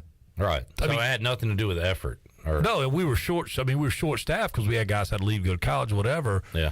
It's one of those things that you really haven't earned the right to say that until you're wearing that uniform or a part of that team. Right, which is why I started this whole thing by saying I don't like saying that because I can't get into a guy's mind or heart or body or whatever. Yeah, I mean, it's hard to know all the things that happened. I can see a guy drop a pass. I can't see the effort he put into the route and everything like that. Right, and if you see a guy pimp a pick, and so an offensive player runs him down and swipes the ball because he's pimping getting ready to take one to the house, and it gets a fumble on the 3, then you could make more of a character statement on that particular play. Sure. But it doesn't mean that he wasn't trying. It meant that he decided to celebrate a little bit early and might not have had his priorities in the right place. Yeah, well, priorities need to be in the right place on Saturday when the Pirates wrap up the regular season against Temple. We'll be with you 9 a.m. Saturday morning on the Bud Light pregame tailgate. Does that one scare you a little bit? Nah. It doesn't. I think the major bounce back coming. How about so you think you like the win and the cover at 14.5? I don't have a score yet, but I have a double-digit win. Okay. That's my feel. Of course, 10-point win or 15-point win? As we sit here on Tuesday, Mully, this is subject to change. I'm seeing 37-21. Yeah, double. They cover. Think they cover? Pirates cover. All right, another question that I think everybody probably listening right now is worried about or thinking about, and again, this is just us talking, no different than us just shooting a breeze off the air. Do we get all the skill guys back? All right, we kind of had part of this discussion. In fact, we named names earlier in the show. Keaton Mitchell, namely. Yeah. I put him at 51% returning, 49 not. What about even Rajay being hurt, but Rajay? I put Rajay at 95%. I'm sorry I missed this earlier. I would not have brought it back up. All we did was talk about Keaton. Rajay, I think CJ's an interesting one. I think CJ is extremely interesting. Yeah. I think it's of all of them, that probably should have led the conversation, although we know how important Deuce is to the team. That one would concern me. I just think he wants a bigger stage of brighter lights. And whether or not he's been around here for right. Something different. And his QB's, his QB's gone. Yeah, and they came together, and so I think that's going to be interesting. Who's the quarterback next year? Is the quarterback next year on the roster right now? I love these questions, Mully. That's why I'm asking him, big guy. I'm going to say, and again, this is just us talking. Yeah, just us and our friends. Let's say one of the three, Garcia, Stubblefield, Flynn, leaves. Which one leaves? That I don't know. I don't know. Okay. I have no idea. I'm going to say they bring in somebody via the portal. I think somebody via the portal comes in regardless. Okay, could be. I really do. I mean, let's face it, even with those three from what we've seen, there's not a tremendous amount of depth there, even if one of those is your starter. It seems like you have three backups there. Yeah. From what we've seen. That's what you have right now. Yeah. Right, and maybe it's not fair to them. Do we see them? I want to see Mason Garcia take it out there for a half or something. At least 3 series this weekend. Right. That matter. Will we get that? I don't know. That would have to be the star of the game based off your prediction. I don't know. I guess he could get in there in the fourth and a 10-point. Put him in the second quarter. So is this audition day, or do we try to win this football game and get 7 wins? We're doing both. Again, every time I bring this no, I'm asking. I didn't want to get that high. Is it more important to audition the quarterback position or to win the 7th game? You asking me? Yeah, I'm asking your opinion. It's just you and I talking. Garcia, 100%. So you think it's more important? Yes. Yeah. Okay. This game is. I got in trouble for this earlier this year. This game doesn't mean a whole lot. To me, it doesn't. Well, maybe it helps with the bowl. It does to Mike Houston. It does. It helps with the bowl. I'm trying to find a reason that it will possibly. We're in the Tire Bowl instead of the front end. I get your bumper point. bowl. I get your point. But for Houston, Holton Ahlers, Ryan Jones, it matters to them a lot, right. A whole damn lot. So, what about another player that we didn't mention that I think is critical and is a freshman, Gunn. Yeah, he's had some really good games, some really good showing. I mean, is that, he's from Baton Rouge. That when I heard that, I was like, oh man, I hate that. Because that just seems too Brian easy. Kelly gonna welcome it to the family? It just seems too easy. But look, I mean, I know the staff over here is working their butts off, and they're gonna, and it's unfortunate they have to re-recruit everybody in their locker room in addition to new players. But that is the nature of the beast. It is, and these conversations are kind of uncomfortable to have too. But also, it is year to year, and we can talk about recruiting classes and look who we got coming in 2025. Everything is what happens this year. It could all change in a hurry. And I hope nobody listening to this thinks either one of us. This isn't a knock on the players or the coaches at all. This is just the society of sports right now. This is what we live in. Because this conversation could very easily be, will Mike Houston be back with three kicks go another direction? Right. We're talking about prospective. Yeah, is Mike Houston coming back? And if he does, who do we bring in? Well, and if Harold's defense throws a shutout last weekend, is Harold coming back? Because I think he's been kind of batted around as a guy that's an up and comer. Yeah. So this isn't mundane just to any side of the ball. Kind of on the flip side of that, there's a conversation about, is Donnie Kirkpatrick coming back? No, or does Houston look a different direction there? You know what? I think that may be dependent upon your quarterback situation, because I would guess that Mesa Garcia came in under the recruited by Donnie. Does that have bearing one over the other? If we lose Donnie, do we lose Mason? And is that a addition by subtraction, or is it? I mean, what is that? I love this. This is called Questions with Mully and Clip. I mean, but I'm serious. This is stuff that every Pirate fan right now is wondering the same exact thing. Yeah. Like, wonder how this offseason is going to end up looking. It's going to be wild not because it's ECU, because it's college sports. Yeah. It has nothing to do with it being ECU. Nope. Because I'm telling you, the same conversations are being had on Alabama Sports Talk Radio right now. You may just not know the names as prevalently, but there are dudes that are going to leave University of Alabama football program this year for whatever reason. Alabama radio is looking at other Power Fives and Group of Fives like East Carolina and saying, who can we pick off this team? What do we need next year? That's right. And who's in the farm system that we can go grab? Yeah. Have you seen this guy play down there at ECU? He'd be great in our offense. And whether the next question for the Alabama folks is who's even going to participate in their bowl game? Yeah. Regardless at this point of what bowl game it is. And if you're Nick Saban, do you want them to participate? Hey, this is a great chance for us to get our younger guys out there and get a feel for them. We've talked about that. You're saying we've gone to the point where you said these bowls might have to start offering players like a 100%. A game check. Right. And you also said that for Bama that it's like a glorified spring game. That's Let's exactly get some what young guys in, and get some reps. And that's all Saban's thinking is, hey, it gets some extra practice and an extra game and a chance to run some of these young studs out there and see whether or not they want to keep them. Look, the transfer portal also helps these coaches jettison some guys that they don't want. It helps to free up roster space. They get nudged out the door. Look, we like you, and you're a good player, but maybe you go play somewhere else. Hey, look, my brother coaches at so and so. He's got a spot for you. Yeah, you go in there and play immediately. Yeah. We've out recruited you. Or there's a better piece that comes through the portal that takes the place of a dude that's a good player. I mean, it's just the nature. It is the free agency of college sports. Yeah. And it used to be just coaches. We had a caller on Saturday who said that he thinks Mike Houston is treating this like a stepping stone. I heard that. Well, yeah. We are, like, not as a negative, but that's what it is. No, I thought your examples were very good when you have a coach leave Notre Dame to go to LSU. Right. When you have a coach. Oklahoma to USC. That's right. I mean, those are cornerstone-type programs, top 10 programs historically in the country, but you have people leaving there because they too are stepping stones. I mean, that's called life. That's called ambition. That's called seeking higher ground. No matter the profession. That's right. Yeah.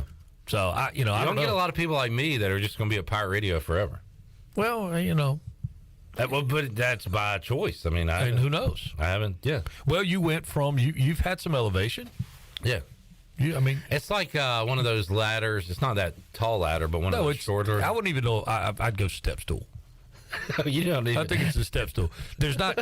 There's only one step on a step stool. A ladder has multiple rungs. I know. Can you give me like the 4-rung ladder, the little one, like the painters? No, not yet. Fine.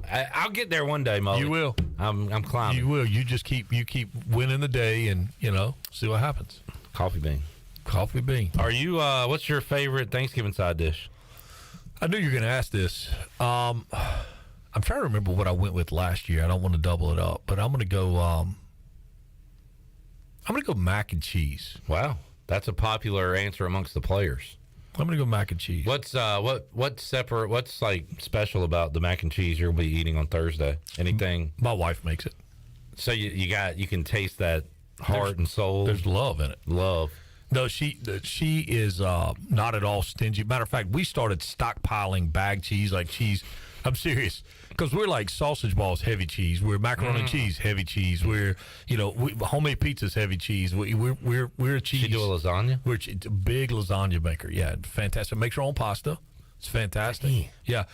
But we literally, you would go to the store and they'd have like buy 3 get 2 free or whatever. And I'm buying them. We've got. My theory is cheese doesn't spoil. If it gets a little mold on it, that's kind of what cheese is anyway. We scrape that off and. Away we go. It just goes from being like cheddar cheese to it gets the mold. That's kind of like blue cheese. Let's just rock on with it. It's all cheese. It's all cheese, baby. Mully, if you could, next time you have lasagna, I know you got a lot of boys in the house. Yeah, there'll be none left, so don't ask for any. Just like your corner. I'll tell you what, no, that's the best part. The little crispy corner. All right, I'll take a middle, just a little block. I'll take a picture. How about that? Right, that's about the best I can do. Mully, happy Thanksgiving. Yeah, same to you. Enjoyed the chat. Yeah. All right. We'll take a break, come back, wrap up hour number 2. Actually, we'll talk to Ryan Wallen coming up next from Al's Daily. He'll let us know about this Temple team we'll see on a Saturday. That's on the way after this.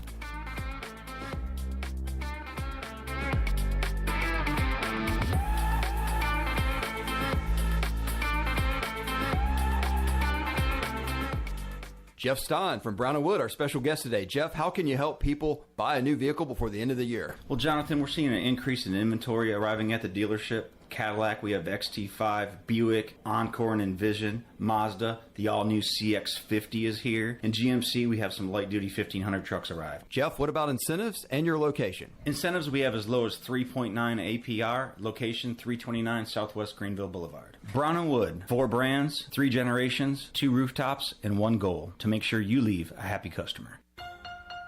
Don't stress this holiday season. Give the gift of beauty. A gift certificate from Beauty Bar MediSpa will not only bring a smile to that special someone, it will smooth wrinkles, tighten skin, erase veins and brown spots, and get rid of unwanted hair. Visit the professionals at Beauty Bar MediSpa in Greenville. Available now. Gift certificate specials for her or him and BOGO stocking stuffers. You save and they glow. Visit us at beautybarmedispa.com. Go Pirates!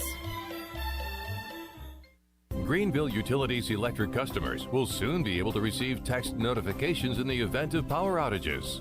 Enrollment is automatic, so make sure GUC has your cell phone number by signing into your account at GUC.com, then update the information in your user profile. Want to talk with someone instead? Call 252-752-7166 during business hours. 252-752-7166. Update us so we can update you. Visit GUC.com for more information. North Carolina State Parks is proud to announce that they have partnered with the Hometown Strong program. Our visitor centers are now equipped with public Wi-Fi to help kids with school. Remote learning has become a critical public health measure in maintaining social distance and continuing to educate our young people. Take advantage of Wi-Fi and a hike at Goose Creek State Park or a day trip to the beach and access remote learning at Fort Megan State Park. For more information, visit hometownstrong.nc.gov. It seems like places are giving you less and less food these days. Yes, Mama, it's called shrinkflation. Oh, shrinkflation, that's just another word for robbery. But this is shackflation. What? Dang, that's huge. Extra pepperoni, extra cheese on that thing. Hey, Pirate fans, Papa John's is the MVP move for game day or any day. Place your order online at papajohns.com and sign up for Papa Rewards. Papa John's, better ingredients, better pizza. Go Pirates. Hi, this is Jeff Charles, and welcome inside the booth. There were no U.S.-born black players in the World Series this year. I'll have some thoughts next. Just like Pepsi, Chandra Mims from Vanceboro, born in Eastern Carolina. This is Landon Minges with Minges Bottling Group. I'm the fourth generation of my family to have the honor of distributing Pepsi-Cola products to my neighbors in eastern North Carolina. For over 75 years, my family has taken pride in this great responsibility, and we are proud to have remained locally owned and operated for over 7 decades. When you purchase a Pepsi in eastern North Carolina, you are supporting your community and keeping those dollars right here in your own backyard. Support local, drink Pepsi, go Pirates. There were no U.S. black players in the World Series this year, as the Houston Astros nor the Philadelphia Phillies had a black player. Major League Baseball Players Association Chief Tony Clark said, quote, "I'm disappointed and it is unfortunate," end of quote. This is the first time since 1950 that a black player was not on either team. Astros manager Dusty Baker was more outspoken. He was, quote, "ashamed of the game," unquote. Black players represent only 6.8% of the Major League Baseball rosters. The percentage of black players continues to go down. Give credit to the Cal Ripken Senior Foundation. That organization is building ballparks in the inner cities to get kids more involved at an early age. Baseball needs to do more. They've paid lip service to the declining numbers for years. Let's hope they take action now. Baseball is losing a lot of great athletes to other sports. It is hurting America's pastime. Come on back again next time and we'll visit Inside the Booth. This is Isaiah Winstead. You're listening to Pirate Radio, the voice of the Pirate Nation.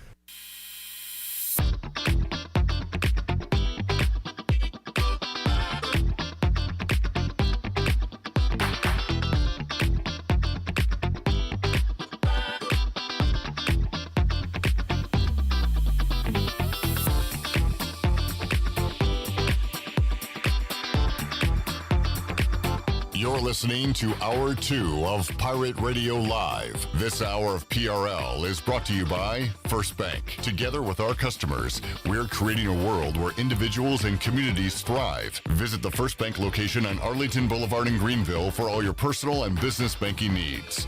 Now, back to the show. Welcome back. Do you need custom t-shirts, apparel, or promotional items for your business, organization, or event? We'll keep it local and print it local with University Sportswear. Contact them today at universitysportswearenc.com, the official sportswear provider of Pirate Radio.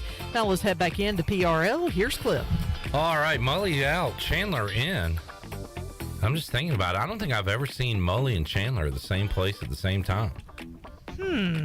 Things that make you go, Chandler, have your impressions gone next level that you're now able to impersonate voice and visual of another human? Maybe so. Wow. Very impressive. Maybe so.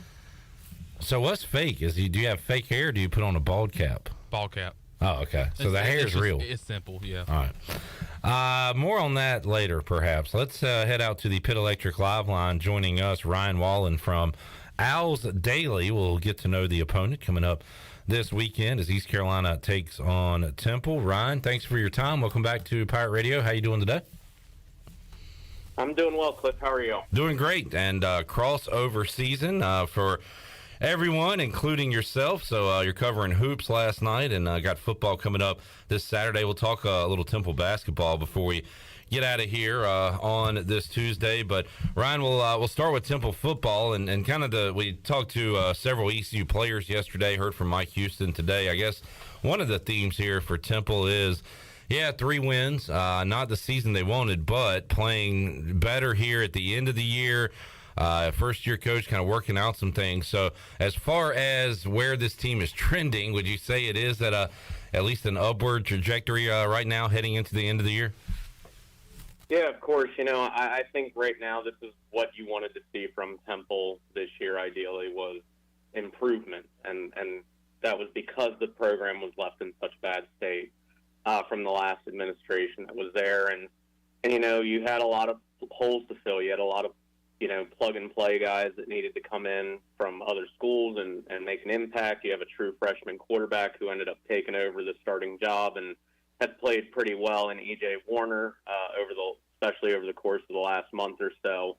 But, yeah, this is trending in the right direction, and I said at the beginning of the season that you wanted to see this team compete, not be losing these AAC games by 20-plus points every week and showing no fight and showing no competitiveness. But like you said, they have been competitive. 2 weeks ago they had Houston on the ropes. They had the lead with a minute left. and unfortunately they gave up a long touchdown pass to lose that game. But that's what you want to see out of a team that's rebuilding and hopefully will return to being one of the top competitors in the conference in the coming years under Stan Drayton. Ryan Wallen joining us, and Ryan, man, Temple went on a run and we know how it is here at East Carolina. If you're good, teams are going to come after your head coach, and that certainly happened to the Temple Owls. But just a string of good hires and solid coaches. When you look at Al Golden and then Adazio, Matt Rule, Jeff Collins kept it rolling and kind of ended there on Rod Carey. But it was quite a run of home run hires there for Temple. And I remember even saying, years ago, that this has got to come to an end at some point. And it did. So now it's Stan Drayton's job to, as you said, to kind of turn it back around. Yeah, I think the whole thing with Rod Carey was it just wasn't the right fit. I don't doubt that Rod's a good football coach because, he had won MAC championships at Northern Illinois, and that's not easy to do, to convince kids to come to Northern Illinois and win there. But, I just think it wasn't the right time nor the right fit for Temple, especially after the Manny Diaz fiasco after he departed for Miami after 18 days as the head coach of the Owls. So I think that was kind of part of the reason why things didn't work out with Rod, maybe because he wasn't the initial choice and the recruits maybe were the players were a little susceptible and suspicious of whether this was just going to be another one where the coach was going to jump ship after a couple years. So I can understand that, but Drayton has fully turned this team's mindset around in the sense that these kids really trust him.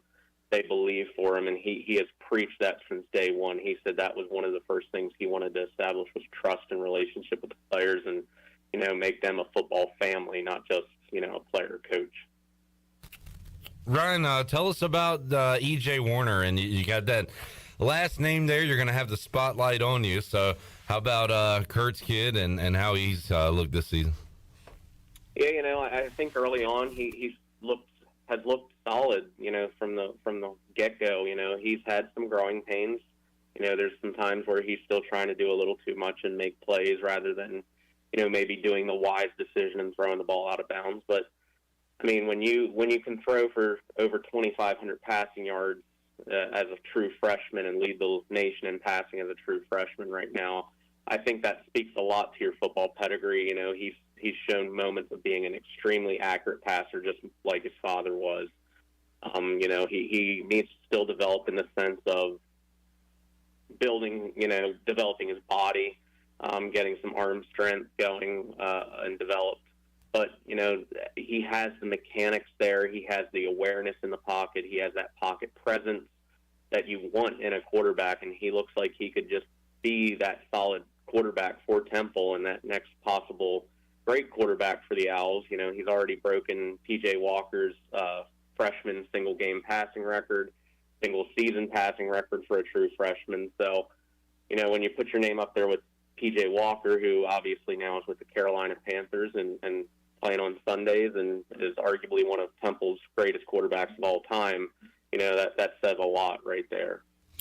Pirate fans certainly remember Phillip, a.k.a. P.J. Walker, and I got a lot of Panthers fans in the building who have enjoyed watching him play on Sundays, and looking forward to seeing Warner for the first time. How about weapons on offense, Ryan? Who are some guys to watch coming up this Saturday? Yeah, the run game's been a little non-existent this year, and that's been part of those Owls' struggles this year is because the offense has been so one-dimensional and put a lot of that weight on E.J. Warner's shoulders. But, Ed Sadie out of the backfield is still a very solid back. He went off for 200-plus yards against USF a couple weeks back, and he can also catch the ball out of the backfield, which is something that he's started developing more. And I think the OC, Danny Langsdorff, has started to incorporate more into the passing game is getting him the ball out of the backfield because he can make plays in space. But aside from him, Jose Barbone's having a pretty solid year. He's been plagued by drops at times, but he still leads the team with 758 receiving yards and 2 touchdowns. Adonicus Sanders is a transfer from Georgia Tech who has made plays, but he's been a little banged up as of late, and we're unsure if he's going to play this week. He's been dealing with a knee sprain for about a month now, has kind of tried to play through it, but just sometimes hasn't been able to go on Saturdays. But other than that, Temple's got two really good tight ends in David Martin Robinson and Jordan Smith, big body guys that are really good at catching the ball and making plays off that position. And Ahmad Anderson Jr. is another guy who, when he gets the ball and when he can actually make the catch, secure the ball, he can make big plays, and because he's got some pretty good speed, and he can just make that first guy miss and get to the open field, and he's gone. For more info on Temple, make sure you check out owlsdaily.com. You can follow Ryan on Twitter and also Owls Daily 24/7 Sports. That's at Owls Daily 247 on Twitter. How about defensively, Ryan, when these two teams meet? East Carolina coming off their worst offensive performance of the year, putting up just 3 points. We expect a few more this Saturday. But how about Temple's defense and what they can do well? Yeah, the most impressive turnaround, I think, has been the play of the front seven, especially. They came in the last year, they were dead last, I think, in the conference in sacks. They only had, I think, 17 sacks all of last season. They already have 37 this year, which leads the conference and is fifth in the nation. They get pressure on the quarterback. They're able to penetrate, get into the backfield, create those negative plays that you really want to see from a defense that you hope will be good, next year when they develop these guys even more. And that's been the most impressive aspect. So, guys like Darian Varner has really stepped up, who unfortunately is dealing with a foot injury and will be out this week against ECU. But, you still got guys like Leighton Jordan, who's been excellent off the edge, pressuring opposing quarterbacks, leads the team with 9 sacks. The linebackers like Jordan McGee, Vandy Rigby, Kobe Wilson have all had really solid seasons this year. They're 3 of the top 4 guys in tackles right now on the team.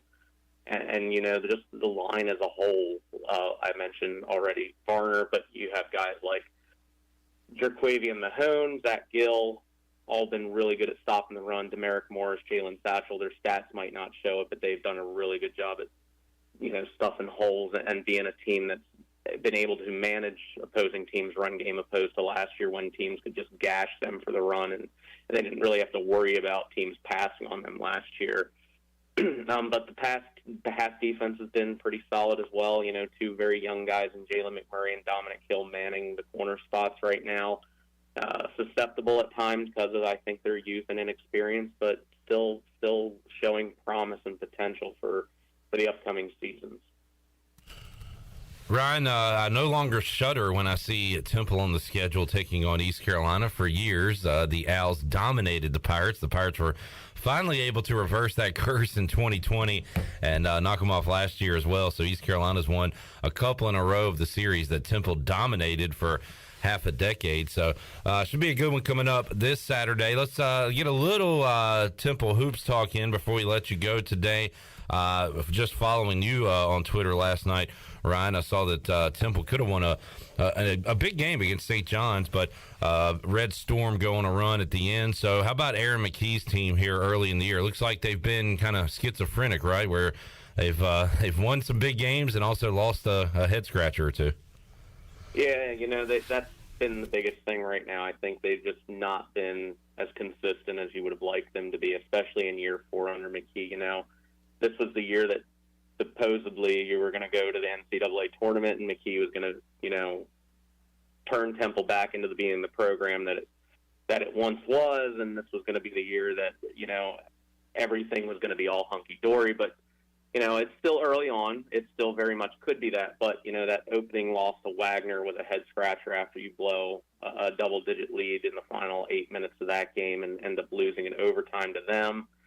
No knock to Wagner, even though they are one of the better teams in the NEC. That's still a game that Temple should have won pretty easily. And then you come back and beat a ranked Villanova team, and first time in 10 years, which you were like, okay, maybe it was just first game jitters. Maybe they were just getting that out. And then they do the same thing that they did against Wagner against Vanderbilt. Very, very confusing, losing overtime to Vanderbilt after they scored 48 points in a loss. Their previous game, and then they come out and put 89 up on Temple. That was pretty ugly to watch. But then they beat Rutgers, who I believe right now is 34 in the NET rankings, so that's pretty solid win again. So And then you mentioned last night against St. John's, Temple has a 2-point lead with a minute and a half left, and then they just give up back-to-back layups along with a foul, and they end up losing that game to the Red Storm last night in Brooklyn. But, they have a chance tonight to redeem themselves against Richmond. Richmond's, again, another very solid team out of the A-10. They have some shooters, and I think Temple, what they really need to just work on is being more consistent defensively, making sure their rotations are happening properly, the communication's happening, you're switching on your pick and rolls and whatnot. But offensively, they need to find some guys to help out, the scoring. And Jameel Reynolds has looked like a stud so far, first Temple big man, and probably since Jalen Bond played for the Owls, about 7 years ago, that they actually look like they have a competent scoring offensive threat in a big man. And Caleb Battle, who obviously has developed into an NBA prospect. But, Damian Dunn has struggled the last couple games, and that's what's kind of been hurting them lately, and the turnovers have just killed them. Last night, 21 turnovers against St. John's in that pressure defense, and that's really what cost them the game last night, was that those turnovers. And McKee saw that, he recognized that. So we'll see how things go tonight against Richmond. I don't think they're going to pressure Temple as much as St. John's did, but still going to be a tough test, especially with their shooting capabilities. Ryan Wallen joining us, Owls 24/7 Sports. You can follow Ryan at Ryan, WALLEN 247, and of course Owls Daily 24/7 as well. Ryan, appreciate the scouting report on the Owls. Enjoyed the game this Saturday. Oh yeah, what's your favorite Thanksgiving side dish at the table, Ryan? Favorite Thanksgiving side dish? I am one for a nice pineapple casserole. Okay. My father makes a really good pineapple casserole with some maraschino cherries on top. That stuff I can't get enough of on Thanksgiving. Awesome. All right. First time I've heard that one, so add it to the list. Ryan, thanks for joining us, man. We'll catch up again next time the Owls and Pirates meet. Awesome. Thanks for having me on. Always a pleasure. All right. There is Ryan Wallen joining us today talking Temple athletics. East Carolina and the Owls going at it this Saturday. Our pregame coverage begins 9 a.m. Saturday morning on the Bud Light pregame tailgate. We'll take a break, come back. Bryce Williams joins us hour 3. We'll get his take on the football from the weekend, the positive of having Shane Carden and some teammates in town to hang out with. We'll talk about that and have our Thanksgiving draft. Shirley, Chandler, myself, and Bryce will draft the perfect Thanksgiving plate. All that and Pirate Radio Outdoors when we return hour 3 after this. You've worked hard to make your business successful, and that's why it's really important to always have a bank in your corner when you need them. This is former ECU baseball player Ashley Capps from First Bank, and our experienced team of local bankers includes Lee Watson, Bonner Latham, Chris Richards, Josh Hooten, and Heath Nisbet. To get the business services that are right for your business today, come and see someone on our team at First Bank on Arlington Boulevard here in Greenville. First Bank, together with our customers, we're creating a world where individuals and communities thrive. Member FDIC, Equal Housing Lender. Chico's Mexican Restaurant is the home of the best margaritas. Grab your amigos and head to Chico's every Tuesday for the Gulf of Mexico. A huge 38-ounce lime margarita for only $8.99. On Thursdays, relax and enjoy half-price pitchers of Chico's house margaritas. Choose from lime, strawberry, blood orange, raspberry, or peach. For Mexican food and fun, it's got to be Chico's Mexican Restaurant in downtown Greenville and online at chicosrestaurant.com. Chico's, where the fiesta never ends. Hello, Eastern North Carolina. If you're looking for a great place to work with competitive pay and a multitude of advancement opportunities, Pitt County Schools is hiring. We employ over 3,500 people, and we're one of the largest employers in our community and region. Pitt County Schools is currently seeking teachers, bus drivers, school nutrition personnel, facility staff, custodians, clerical staff, and more. We offer advanced leadership opportunities for our educators and competitive pay for our skilled labor force. Come work for a diverse, thriving school system and be an important part of ensuring success for the students of Pitt County who are the future of Eastern North Carolina. To fill out an application, visit our website today at pittschools.org. That's pittschools.org. And remember, education is truly a team effort. Pitt County Schools. Live and lead. The convenience of Pitt Greenville Airport is waiting just outside your front door. Service is back, so you're connected to destinations worldwide through flights from American Airlines. Plan your next trip. Book your flights today at flypgv.com or aa.com. Avoid the long check-in lines and congestion at the big airports and fly local at PGV. Fast, convenient, and close to home, PGV has American Airline flights perfect for your next trip. Book today at aa.com. PGV, where the pirates fly. What a perfect time to be in Greenville, North Carolina. ECU football is going back to a bowl game. ECU basketball is getting cranked up. And Greenville's newest sports bar is officially open. Coco's Sports Bar, located in the Big Lots Shopping Center right off of Greenville Boulevard, has the largest variety of delicious food, including burgers, quesadillas, Philly cheesesteak egg rolls, chicken and waffles, and of course, the best wings in town. Check out Coco's Sports Bar on Facebook for the latest information on menu items, drink and lunch specials, and more. Open 7 days a week. Go Pirates! Here today with Kyle Gaines from Washington Chrysler Dodge Jeep Ram. What's new? So this is the best time to buy. We have no payments for 90 days when you finance with us. Also, 2.9% financing for 72 months on the all-new 22 Jeep Wagoneer. And don't forget, you can sit down with me, custom order your next vehicle, and save time and money. Don't have a Christmas idea? We have you covered with buy 3 tires, get the 4th one for $1. And don't forget, drive a little, save a lot. Located in Washington, North Carolina. And also check us out on the web at WashingtonChryslerDodgeJeepRam.com.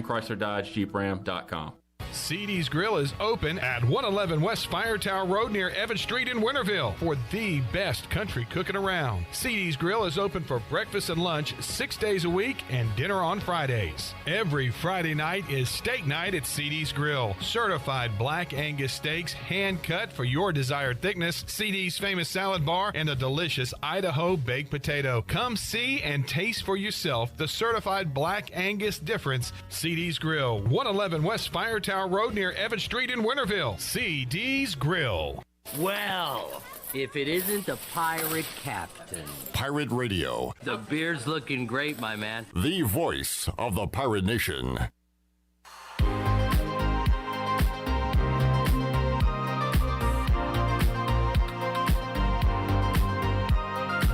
You're listening to Hour 3 of Pirate Radio Live. This hour of PRL is brought to you by Bud Light, reminding Pirate fans to stay in the game and drink responsibly. Bud Light, the official beer of the ECU Pirates, and proudly distributed by Carolina Eagle Distributing since 1989. Now, back to the show. Welcome back. At Angel Oak, they continue to make customer service the number one priority. A local mortgage advisor is the key to your transaction success. The combination of their local team's experience and Angel Oak's wide offerings of products from standard, conventional, government, and portfolio loans is something for every financial situation. For more information, call Talbot Green, Braxton Green, Joanne Weir, or Wanda Hager at 751-2060. Now let's head back into PRL. Here's Clip. All righty, if you're just tuning in, top story today. How about those Pirate basketballers knocking off Toledo 86-75? Good win today for Mike Schwartz's team. They go to 4-1. They play at 1:30 tomorrow against the UT Arlington Mavericks. So that is the final game for the Pirates in the Gulf Coast Showcase.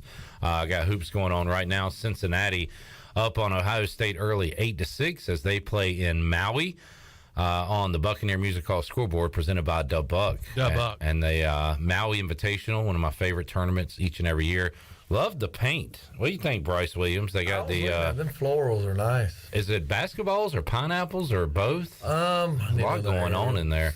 And everybody on the scores table is wearing a Hawaiian shirt. It's fun. I wish we were there. The Maui Gym seatbacks and that. That's some nice sunglasses. I wonder if each one of them got a pair of Maui's. I'm assuming they got, actually Mully said that. It was probably in their swag bag. Get some nice sunglasses.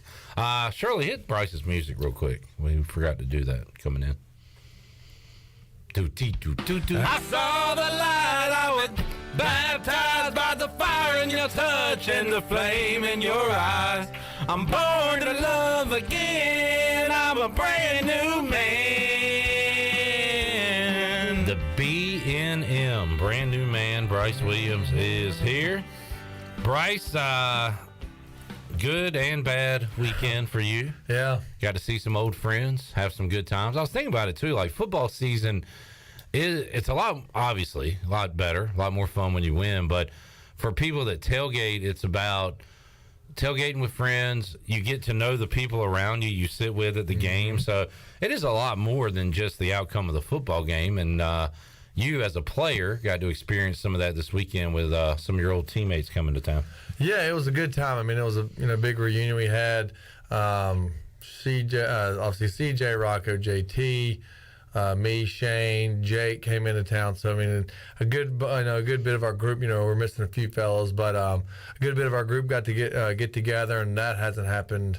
Well, fortunately, that happened during the weddings, but just something about being back at ECU hasn't happened since, 5 years, or it's been a while. So it was great to get together again and kind of relive the memories we had while we were at ECU, and just the whole experience of the football practices, games, just everything. So it was a really good time. Chandler showed me video of you catching balls in the end zone. We did. So of course we Friday after we had left y'all. No, we had done that first and shown Shane the facilities. Since like, man, we walked out on the field at first, and she's like, man, we need a football. So I'll go to the equipment room and ask for a football. And he's like, I don't know. So we were walking around, then went towards the practice field. I said, let me go get a dang football. So I asked the equipment guys if they could give me a football to throw with. And at first it was, hey, can I get a football to throw with? I said, what? I said, yes, for Shane. And I said, Shane Carden. They went, oh, yeah, let me get so we got some football, and we were throwing some deep routes. We were cautious to not get on the purple paint. We were respecting that. Yeah. But of course, I probably caught like 10 touchdowns, so it was great. Friday, and then of course had my boots on, and I guess Shane was feeling froggy and wanted to air it out. I think he threw me about a 30-40 yard bomb, so I had to kick it in high gear in the boots, and I did catch it, and of course I finished all the way into the boneyard, and did a little faux celebration, acting like the stands were full at whatever time it was, 2:00 on the Friday. So it was a good time. And the video, I have to show the video because I say he throws me one, because obviously it hasn't happened in a long time. Throws me, I said, man, this is wonderful. It kind of came out, and it was. I mean, literally, get a few more of those guys. We could have been out there all day. It was really fun. I hope Shane. I think he did had a really good time. Yeah.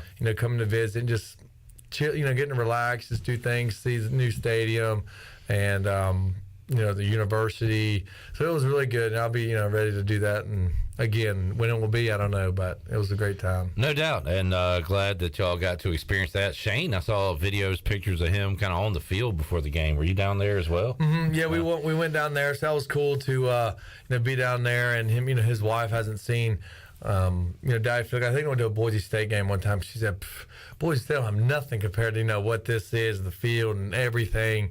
It was really cool to be down there. I think he really enjoyed it. We got to see Coach Jones. Hadn't seen him in a while.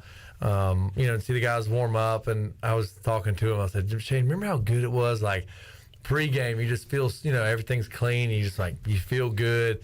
And it was cool. So it was just reminiscing on, what pregame was about, the excitement. And then to see the tight ends, of course, I said what's up to Shane Calhoun and everything. So he enjoyed that. It was cool. I bet old Brandon Jones had a smile on his face. Oh, yeah. The game. It's his smile's funny. Obviously, he's not overly animated, but he did have a smile on his face. It was good to see him because it's been a long time since I've seen him, and we all have. Yeah, Brandon Jones, old cowboy. Yeah. All right, so everything outside of the game sounded pretty positive. Hopefully you didn't give the pregame speech, Bryce. I did not. Okay, good, because, man, what in the world? That was, of course, I was not expecting it to go that way. You think, all right, 7-0, no big deal. 14-0, you're like, okay, fine. 21-0, you're like. I was even at halftime. I was like, "Well, they're going to make a run. Right. Something's going to change." Right. See, we've been a second half team. Yeah, momentum's going to switch for sure. I'm thinking, come on, we got to click it into gear. But dude, I think we had a lot of contested throws and catches to be made, but I feel like we dropped a lot of balls that we've made in the past. Obviously you're never going to be wide open, so a lot of drop passes. Even though they were contested, our guys can make that, and just nothing could get going. I mean, not too much to say about the offense because of when they scored 3 points. It is definitely a bummer. Was definitely expecting a better outcome than that. So I'd rather have it'd been nice to have a shootout, and then maybe, if we lost that way, but to just totally, get ran through is kind of, definitely a bummer. And, I feel for the seniors, and, obviously I know they were playing hard and didn't expect it to go that way. Of course the question was, was the hype from, senior day effect? And, they of course said no. And, I don't think it was. And I guess unfortunately it wasn't in our cards, but it's hard to sort of break down, why weren't we making plays? Why weren't things going our way? And so that was hard to, kind of watch and deal with, because, you want, your guys to, the last game of Dowdy to be, whether it's a loss, a good game, or, obviously even more a win. And obviously for Holton, he wasn't able to even, finish the game. I think they took him out like 6 minutes to go. So, it's definitely a hard thing to handle, I'm sure, to have that memory. But, obviously looking into, Temple, they can still end on a good note. What would it be, 7-5? Is that right? And, so still, a winning season, and, should make it to a bowl. But, we got to get there first. So, the seniors can still end on a positive note, which I hope they do. All right. I was looking up to see if you were ever in a scenario, Bryce, where and I think the UCF game in 2014 didn't determine if you guys would have played in the championship or not. I think you're already eliminated. So you're playing that day for senior day for Pride. Your personal senior day, you were playing to get to a bowl game. Yeah. So, we've talked a lot about the Cincinnati loss, and it took them away from conference championship contention. And even some of the players talked about the focus not all being there on Houston. So, do you remember that feeling but you always got something to play for. You've told us that many times, that if nothing else, at the very end, you're playing for yourself on tape for NFL scouts. So there's always something to go for and play for. But it sounded like maybe the motivation there wasn't there during the week last week or something. Yeah, that was a bummer, especially to lose. Especially the way the Cards were playing out, I guess, with Navy beating UCF. And I guess the Cards were playing right. If we would have beat Cincinnati, we would be, I guess, in the contentions for a championship. If they'd have beat Cincinnati, and then earlier in the day you see UCF lose to Navy, that Houston ECU game is for all the marbles. Oh, yeah. At that point. Yes, I don't know what the guy's mindset was. You'd think it is, win and just you got something to play for in some aspect, pick and choose what it is you want to play for, but obviously play your best and make sure things are going well. But yeah, I'm not sure. It's tough, and I guess right now the guys, what their motivation is, obviously win their last game, solidify a bowl. 'Cause I guess is it, even though we're 6-5 right now, will that? I know what you're saying. I think they're pretty much. Locked in on something. Yeah. So that would be the biggest shame of it all, wouldn't it? If you finish 6-6 and you're left out. Right. So hopefully the guys, it's going to be a hard one to let go of, being the game it was. But hopefully it doesn't affect them for next week, especially in away games, or this week being an away game, and they can finish strong. Bryce Williams joining us. Pirates and Owls going at it. Owls. I'll go ahead and tell you so you can prepare your prediction for the end of the show. Pirates are a 14-point favorite in this game. Well, that'll be good. Yeah. I don't think I ever beat Temple, which was unfortunate. No, because the Temple had our number for years and years. It was finally snapped in 2020, and Pirates got them last year too. So it went from like a 6 or so game losing streak to now a 2-game winning streak for ECU over Temple. Yeah, did you play? Y'all played in the Link too, didn't you? In the Eagle Stadium. Yeah. That was a miserable game. Yeah. Just temperature. It was like drizzling. It was wet, rain. Drizzling rain, and it was freezing cold. Cincinnati was, when we played up there, was really cold, but it wasn't wet. It was just cold weather. But when you get wet and cold, it's like, golly, that was miserable. Of course, we had several fumbles. Yeah. And I hate to do this, Bryce, but as the journalist I am, I must. It was talked about that maybe all the cold weather gear was not with the team that day. Do you remember that at all? I feel like something had gotten brought up during that. The only thing I ever would wear, when it was cold, would be cut the sleeves off the long sleeves most of the time, and just have a thermal underneath. It would be about it. I think one of the games we didn't have our rain gloves, which are more like the leather, but That's a pretty sorry excuse. That's I'm not saying that was a performance issue there, right? But I do remember. I think I remember them we being a little light on the warm weather, warm gear. Yeah, we blame the equipment staff for that loss. Yeah, put it on them. That's on y'all. Yeah. All right, so Pirates and Owls going at it this weekend. Let's take a break. We'll come back when we return. We'll circle back to football later. We'll also go Pirate Radio Outdoors, but let's talk a little Thanksgiving. Let's do a Thanksgiving draft where we're going to draft foods on our Thanksgiving plate, and we'll determine the order and have our draft when we return on Pirate Radio Live here on a Turkey Day Tuesday. Back with you after this.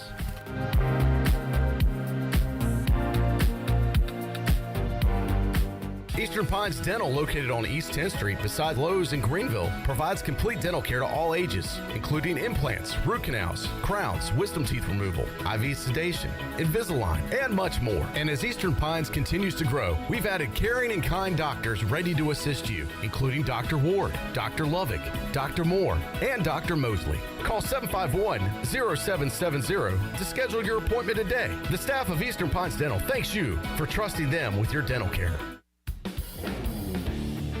Before you hit the road this travel season, be sure to get your tires inspected by the tire guys at Greenville Auto World. The Greenville Auto World service team sells all the top brands and economy tires if you need a new set. Need an oil change, state inspection, or AC repair? Greenville Auto World can work on any type of vehicle, and the monthly oil change special is only $29.99. Make an appointment now by calling 364-8730. For award-winning service, trust Greenville Auto World.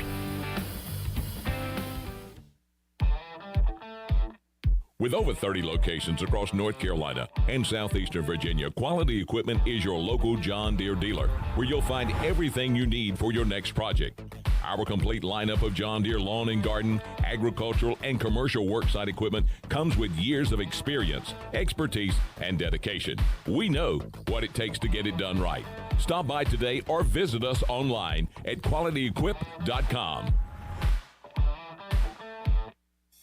Country Mart has been locally owned and operated for over 40 years and is your premier country store serving the best cheese biscuits and country food around. Country Mart is open every day and has 2 locations in Bethel on Highway 11 and in Stokes on Highway 903. Both Country Mart locations are top-of-the-line fuel stations serving Shell gas, including 93 ethanol-free high-octane gas. Country Mart, fueling you up with great food in your engines with great gasoline. Go Pirates!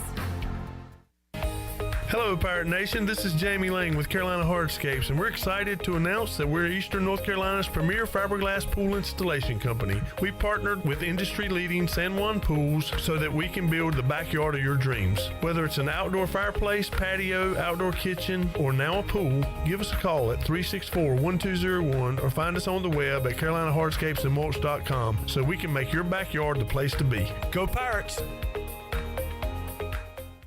Winslow's is now Fifth Street Hardware Restaurant and Tap Room. With a brand new look, Fifth Street Hardware also has a new menu and serving lunch and dinner every Tuesday through Sunday and brunch starting at 10:30 on Sundays. What else is new? Well, they have poker every Tuesday night, Trivia Wednesday with DJ Captain Morgan, and on Friday and Saturday nights they have live music open till 2 a.m. serving light appetizers all night long. New look, new name, same location on Fifth Street. Follow them on Facebook and Instagram for more specials. Fifth Street Hardware Restaurant and Tap Room. Revive Health and Wellness of Greenville is here to enhance your health, assist you with weight loss goals, improve your overall feeling of well-being, elevate your natural beauty, and to give you the confidence that you need and deserve. Locally owned and operated by Samantha Casper, Revive Health and Wellness has a new location and is ready to serve you. Visit them at 2459 Emerald Place in Greenville. Call today to set up an appointment at 350-1805 or go online at revivehealthwellness.org. Hey, Ellerby, have you tried our new menu at Clean Eats? I was planning on going there today. Tell me what's new. First of all, you're going to love our new melts. A melts is a quesadilla folded over like a sandwich full of things like beef and queso and chicken parm. Scott, tell me you got more. Man, I do. We have pretzel bites with queso, our fabulous meat and taters wrap, and we even have Clean Eats mac and cheese, complete with beef or chicken on top. It all sounds awesome. I'm going to head over there now. Fantastic. I hope to see everybody at Clean Eats, 805 Red Banks Road, Arlington Village. This is Pirate Radio, WGHB Farmville, 1250 and 92.7 FM Greenville, WDLX Washington, 930 and 104.1 FM Washington.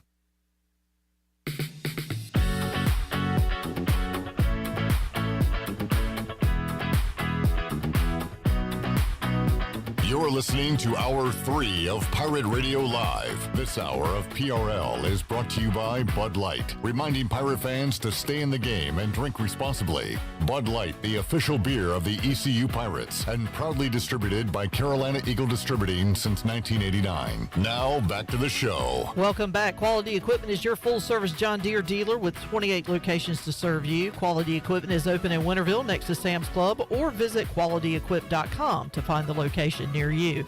Now let's head back into PRL. Here is your host, Clip Rock. Welcome back in to Pirate Radio Live here on a Tuesday. Clip Rock, Shirley Rhodes, Chandler Honeycutt, and Bryce Williams. Back to football in a moment, but let's talk some Thanksgiving. So we're all gearing up for Thursday. And let's have a little Thanksgiving draft. So what we're going to do, we got a plate, right? Mm-hmm. And we're going to fill our plate. We're going to try to go 6 rounds here, if we can make it that far. Mm-hmm. And each person takes an item, adds it to their plate. Once that item is taken, it can no longer be drafted by anybody else in the draft. Okay. So, interested to see how this thing goes. We've all got our favorites and our Thanksgiving favorites in mind and what we want, but will it be taken by somebody else? We'll see. Bryce, I'm going to have you call the order here. I've got some pieces of paper there, and so I'm like the commissioner here. You're at the very least associate commissioner. Yeah, you're the commissioner. I'm the associate. You're Co. Okay, all right, Co. What do you got? Round. I guess it's not really a pick round. number one. Round one. Pick number one. We're gonna go snake draft. Is that fair? Is that okay with everybody? All right, everybody nods their heads. Okay. Who you got? We have from Farmville, North Carolina. Shirley Rhodes. Shirley Rhodes picking number one. Who's picking 2 in this draft of ours? All right. Oh, I got to remember where. If it's. Okay. Bryce. Old Bryce. The apple to my eye. Okay. I forgot where Chandler's from. I'll come up with something. Salemburg. From Winterville, North Carolina. Clip Rock. All right, in the 3-hole. And in the 4th pick of the draft from, where are you from? Clinton. I was close. Chandler, you're not in a bad spot because you get to go ahead and stack. You got back-to-back picks. Yep. So that could actually help you out. Shirley could be in trouble because she's got her top pick, and then she doesn't pick again for a while. Uh-oh. But she does get the first pick on the board. And so, Shirley, this is a major selection you're making here first out of the gates. What are you going with? Turkey. All right. Duh. Doy. Turkey for Shirley. All right, Bryce. Well, you're kind of in a similar spot here. You don't pick again for a while. I've got some up my sleeve that I really got to have, and I'm going deviled eggs. Oh! Chandler, that's got to upset you. You're a big deviled eggs guy. I love some deviled eggs. That's all right. Is it so that is it deviled? Is it like DEVILED? I think. Yeah. That's how I'm gonna spell it here. Put a B at the L. Deviled. Deviled. I guess that would be the L. All right. I'm up. And I'm gonna go hands down with dressing. Okay, which kind of like just. I mean, it's whatever my grandma makes. Now, dressing and stuffing is the same, right? That's a great question. I thought about this question beforehand. I'm going to say they're not the same. Okay. Because this dressing that I have is very solid throughout, whereas stuffing is kind of little chunky. Yeah, pieces. So I'm going to say dressing is different than stuffing. Okay. Shirley, are you okay with that? I do. Yes. I also. Yes, because there is a different texture. Yes. I don't want to get crazy here. And now we've already gone through the draft, but like baked turkey is different than fried turkey. That's true. But it's turkey. I would think in this turkey's turkey. It's turkey. Turkey's turkey. Chandler, you're up with back-to-back picks after I pick dressing. I'm going to go with something that I prefer over turkey all day, every day. Ham. All right, good call. So you've got your protein in, and now you get to pick a side, dessert, or you could double protein. You're making your plate. I'm not influencing your plate. I'm going to go probably my favorite side dish, mashed potatoes and gravy. That's a good one. Okay, mashed potatoes. I don't know if I can give you gravy. Oh. I think gravy is still out there on the table. Yeah. Okay.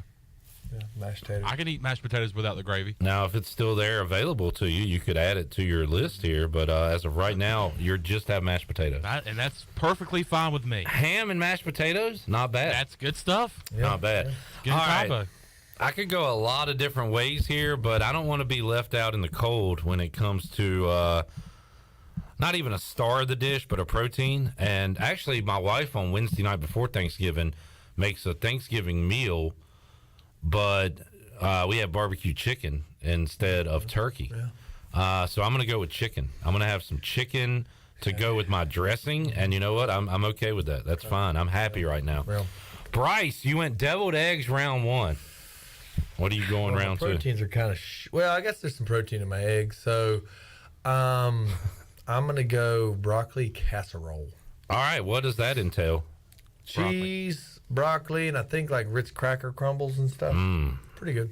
I guess there's an egg in there. I don't know. But yeah, broccoli casserole. Sounds like a winner. I'm hoping somebody doesn't pick my other thing, but we'll see. Yeah, we'll see how it goes. You got a pick coming up in just a minute because Shirley has back-to-back picks here. Dang. Shirley's got turkey, and then what are you adding to your plate, Shirley? Could you please tell me what has been taken already? All right, so turkey for Shirley. Bryce on his plate right now has deviled eggs and broccoli casserole. Okay. I have chicken and dressing. Okay. Chandler has ham and mashed potatoes. All right. I'm going to go with collards. Collard greens. You can have them. I like collard greens. Now it's Thanksgiving, Chandler. Let's be polite. I'm sorry. All right. I'm thankful for collards. All right, turkey and collards. Shirley, what else are you adding to your plate? Let's add another vegetable because I'm a vegetable girl. Let's add some butter beans. Butter beans. Butter beans. Let me get the butter beans. If I tell you what, Bryce, you didn't have to tell me she's from Farmville. I can tell. That's a Farmville girl right there. Loves it. Yep. All right, Bryce, back on the board with your broccoli casserole and your deviled eggs. I like some candied yams. That's a good one. Dang it. Which I guess is that the same as like sweet potatoes? I don't ever know. No, I think candied yams are. So that's yams, and you got kind of the honey glazy, the glaze baked or something. Do you throw what is it? Cinnamon? I don't know how it's made. I just like eating it. Yeah. But candied yams is the pick there. Oh man, I got so many casseroles ahead of me. It's just a matter of what I want here, because my go-tos are that one and that one. I'm gonna go sweet potato casserole. Let's go there. Sweet potato casserole. It's got the sweet potatoes. It's got the pecan crumbles on top. Cinnamon. So good, so sweet, and I'm thrilled to have that on my plate.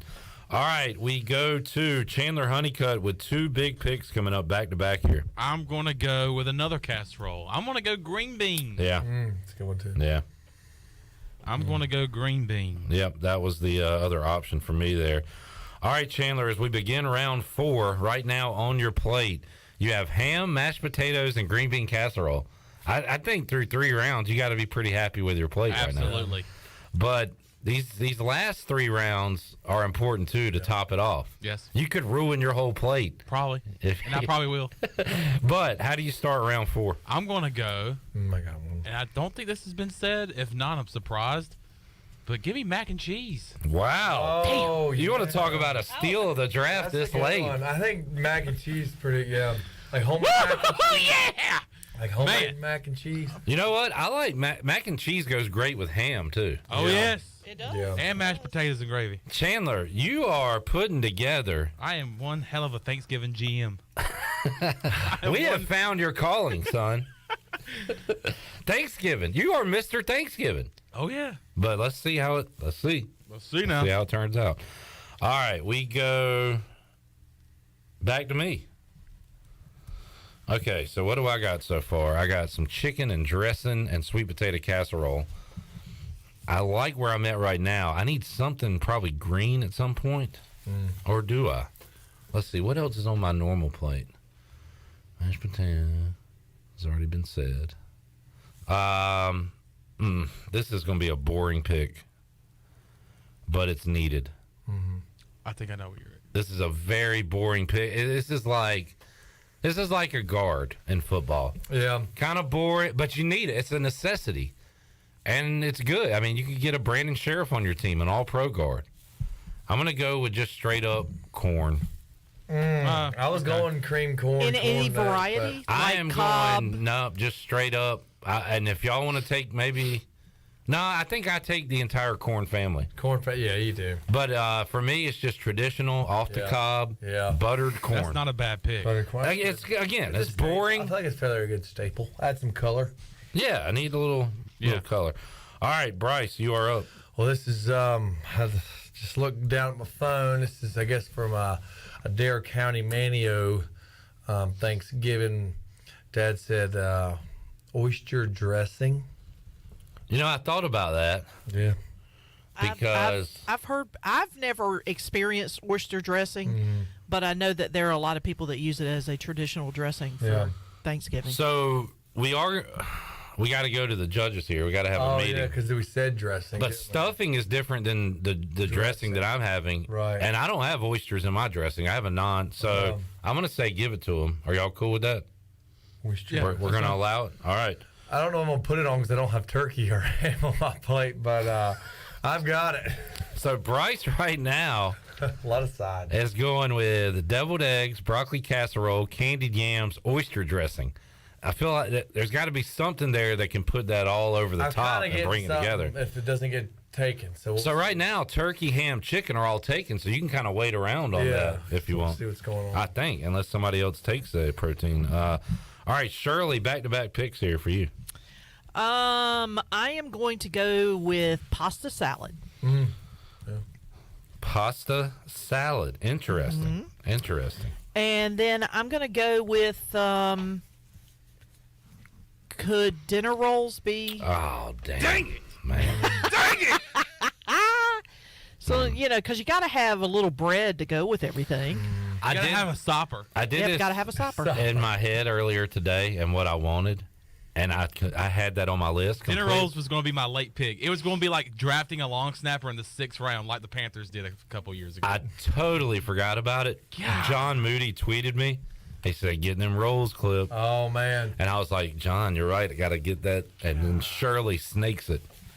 Good pick, Shirley. It's what happens when you're the number one pick. In that number one spot. All right, Bryce, you're up again. All right, well, I need a protein. As has been said, I've never had it for Thanksgiving, but I guess I'm making it a little untraditional pick, like an oddball pick from like a Europe football player or whatever, Australian rugby player, going off the wall. I guess one of those basketball players and try to make them a tight end, right? Type I'm thing. going that route. So I guess a bone-in pork chop. I mean, it's not traditional, but I need a protein on there. I'm interested to see how the pork chop goes with the oyster dressing. Right, that's maybe a little funky, but I feel pretty good with my deviled egg and my broccoli casserole. I think it could work. I think it could work quite well. Big old juicy one, the big old fat. By the way, I didn't say this, but what we draft is what we have to eat on this Thursday. So, I'm happy with what I got. Everybody get Bryce, get that pork chop I hope Mary, ready. my mother-in-law's listening in. All right, I'm up again.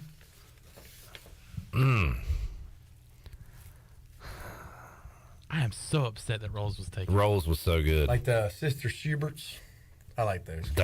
I got my list, Bryce, to get. That's on my list. Yeah. The Schuberts, whatever. I tell you what, this could be a panic pick because of what Shirley did. Sometimes in a draft, it happens in fantasy, but sometimes real life, they'll draft a receiver and then every other team, then there'll be a run on receivers. Yeah. Like, oh, we got to get one now. I feel like I need to go in the bread family because of what Shirley did. And I've got a couple in mind, but when I think Thanksgiving, I think of my grandma and her kitchen, and she makes some good cornbread. So I think I'm going to go cornbread. Let me see how that would work with my meal here. Chicken dressing, sweet potato. Oh, yeah, I can put the cornbread in the sweet potato casserole. That'd be good. Give me cornbread. Okay. So I went back-to-back corn and cornbread. Getting corny. Chandler, your final picks. You got two here. Make them count. Just recapping, Chandler has ham. Chandler has mashed potatoes, green bean casserole, mac and cheese. I think Chandler's got the MVP plate so far. Yeah. But this is important. How do you cap it off here? Yeah. Don't mess it up here. You've done so well. All right. I'm gonna go. I'm gonna finish it off with this potato salad. Okay. Ooh, don't hate it. Yeah. Don't hate salad. it. Okay, potato salad, and then I'm gonna finish it off with this. It might be more of a dessert, but I want something a little sweet. Monkey bread. That sounds more like Christmas, but we'll go Thanksgiving. Monkey bread. All right. Okay. All right. You did so well the first 4 rounds. Yeah. I don't even know if you could screw it up. Right. Like, you got a great plate. Freebie pick. Yeah. Great plate, Chandler. All right. Get ready for Thursday. I'm going to wrap it up here. And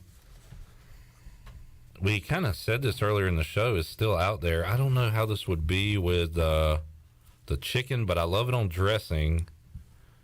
Hannah Manning says cranberry sauce? Hannah, get out. Stop listening to the show. Get out of here, Hannah. You're banned. Come back next Monday. You're banned Thanksgiving week. I need some of that egg gravy to go on my grandma's dressing, so give me egg gravy. Kenny Curlin says, come on, Slim 80, pigtails. Well, what is pigtails again? Yeah. Is there a separate round for desserts, or is this all together? I didn't plan on that. Maybe that might be a good last pick for you. If you well, this is my last pick, all right? Should we add a whole dessert round? If we were to do that, would you change your monkey bread pick? Probably, yeah.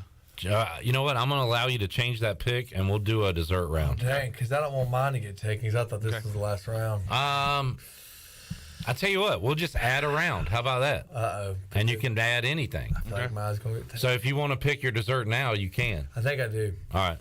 I gotta have pumpkin pie with that whipped cream on it. And Bryce wants to make sure he goes ahead and wraps that up. Yep. All right, Shirley, we are adding a round, so you got 2 more picks to wrap this up. Okay, so what? I have a dessert pick and then just one side pick, or? All we did, we just added a round. So just added a round. So it can be dessert or non. Mm-hmm. I'm going to go, we're all going to have a dessert, it looks like, though, at the end of this thing. All right, so for my dessert, it'll be pumpkin pie. No, Bryce just took that. Oh, did he? Yep. Good thing you picked it when you did. All right. Okay, well then I will go with a Hershey pie. Okay. Oh, like that layered pie? Oh, the one. pie, not cake. Yeah. Yeah, the Hershey pie. Yeah. Okay, and you have one more pick to wrap it up. To wrap it up, why don't we just do some classic? Oh, well, no, because you picked green bean casserole, so just standard green beans? That's available. Okay, so standard green beans. Yep. I think so. All right. Bryce, your final pick on your plate. Final pick. Let's look at Bryce's plate. It's an interesting one. Yeah. So he's got pork chops to go along with his deviled eggs, broccoli casserole, candied yams, oyster dressing, and pumpkin pie. I'm hungry. My mouth's watering. Yeah. I've got some flavorful things on there. I'm pretty content with my dessert normally. So for some reason, I'm craving lima beans. Okay. Lima beans. We actually had a discussion earlier this week about lima beans versus butter beans. Oh, and the differences. Yeah. All right. So a green for Bryce's plate. I'll wrap it up with a dessert, and I'm going to go with... Now, my favorite dessert is that chocolate cake we talked about yesterday. 7-layer. But when I think Thanksgiving, I think more pecan pie. Oh. So I'm going to go pecan pie. Yeah. Good solid pick. All right. And Chandler, your final pick. I could go... Mr. Irrelevant. I could go with that 7-layer.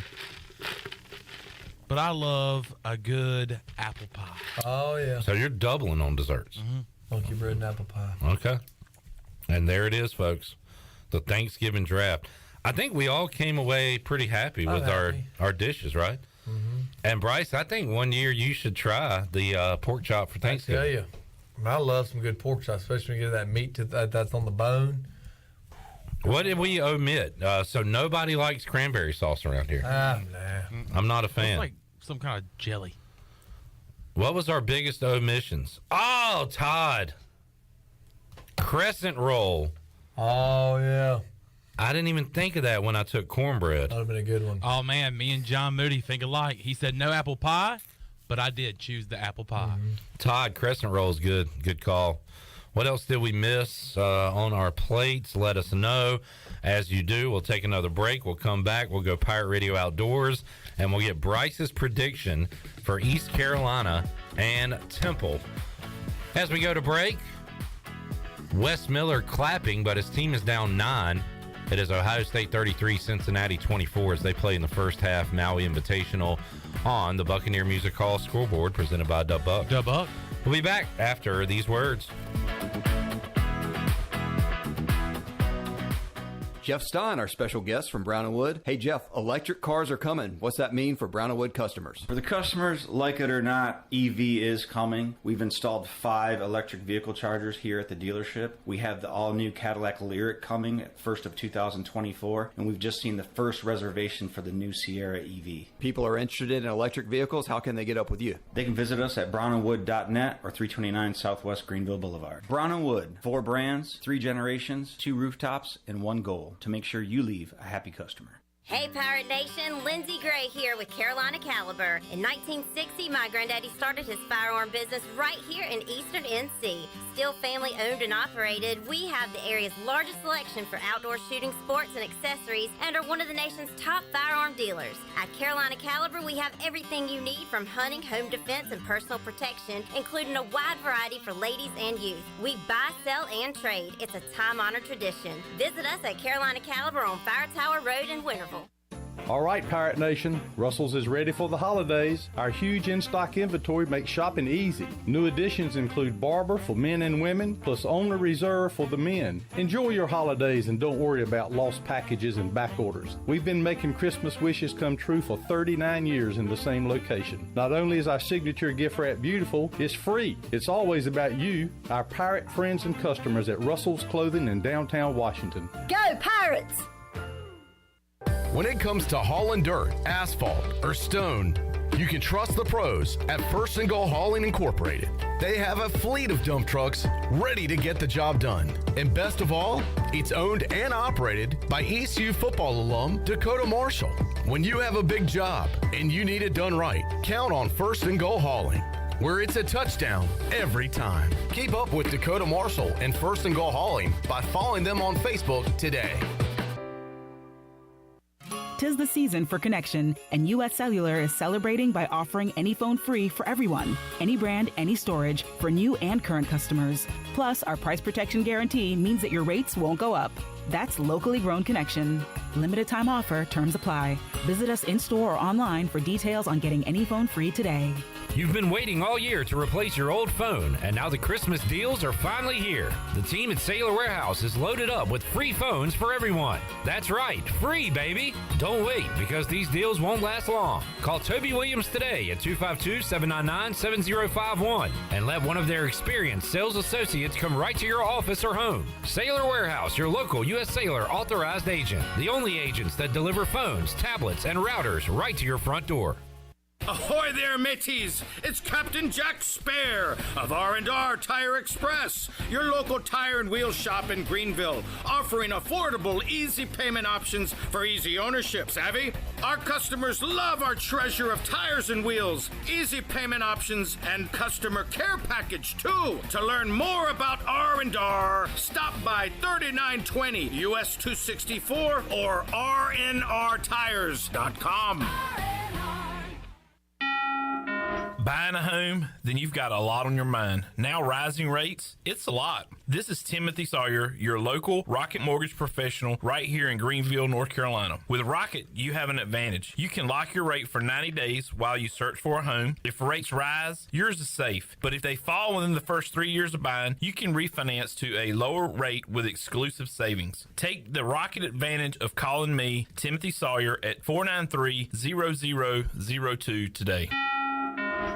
You're listening to Pirate Radio, the voice of the pirate nation. Go Pirates! Arg!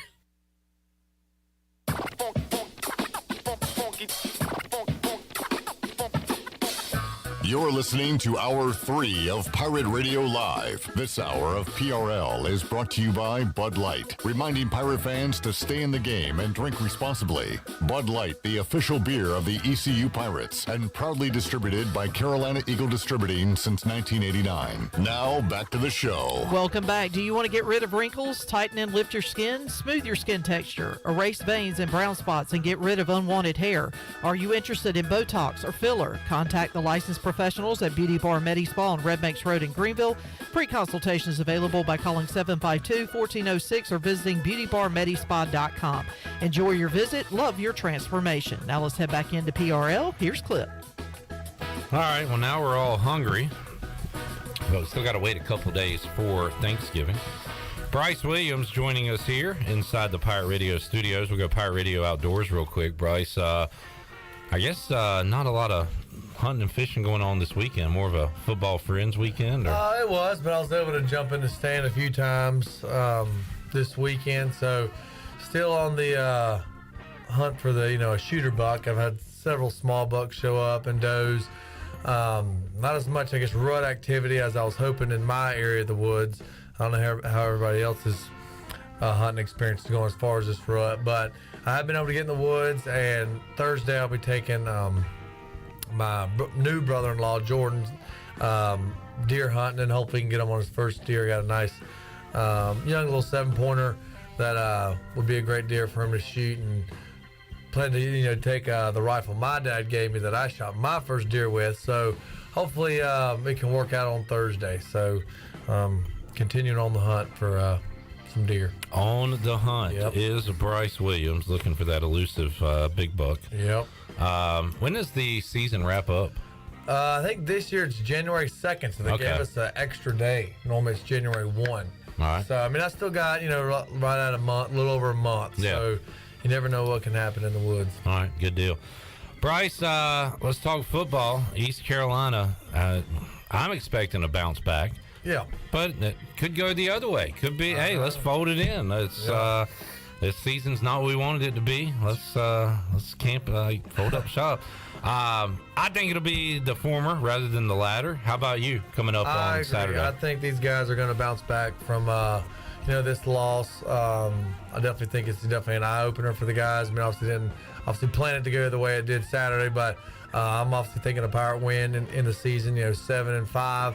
Not terrible. Going to a bowl, so that's something to be said for that. So we're a 14-point favorite. I would think we're going to. I'd like to see obviously a higher scoring game on the Pirates end. So I mean, I'm thinking like a 35-24. Okay. A little shy. A little less than the 14-point favorite, but I think definitely a win, and I'd love to see these guys finish their last regular season game with the win. I haven't given a score yet, but earlier today I was thinking upper 30s to mid to low 20s, similar right to kind of what you got. A little same. We got a wavelength going. Yeah. I feel like. Chandler, how's your Tuesday vibe feeling right now? Let's get a vibe check with you. Chandler's Tuesday vibe. You can hit stop the music, by the way. Thank you.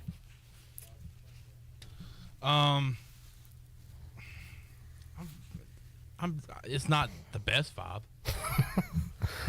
Is it the worst vibe? It could be no, it's not the worst Are you vibe lukewarm? of the year. Are you lukewarm? I'm lukewarm. What temperature? You know what? Forget a vibe. What temperature are you right now? You gonna go Celsius or Fahrenheit? Fahrenheit. All right. Bowling's I'm probably 212. about what it is outside right now. Dang, that's more cold, bud. It's about 50. Chili. Yeah, it's chilly. Speaking of chili, what do you like in your chili? I like to put some cheese and sour cream, maybe. Hot sauce. Gotta put some hot sauce. We're gonna do in a chili draft. Yeah. Yeah. I mean, I feel confident the Pirates can bounce back, but that performance Saturday really has put me in that I still really haven't got over yet. It's kind of like you ate maybe something kind of onion heavy. You got that bad taste in your mouth. Bad taste in my mouth, man. You got that Dorito I'm just breath. not ready to bite into it. Keep burping up onions. I'm not ready to bite into it right yet. Right. Yeah.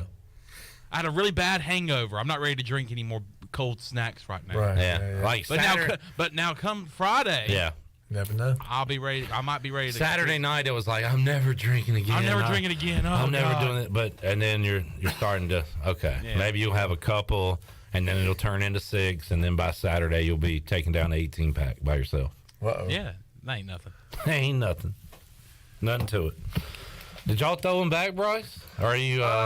We threw some back. I guess since it was more of a steady, you just kind of kept the same vibe the whole day. Steady as she goes. Yeah, we were controlled. Did you have any, man, I'm turning into an old man moments? Or you?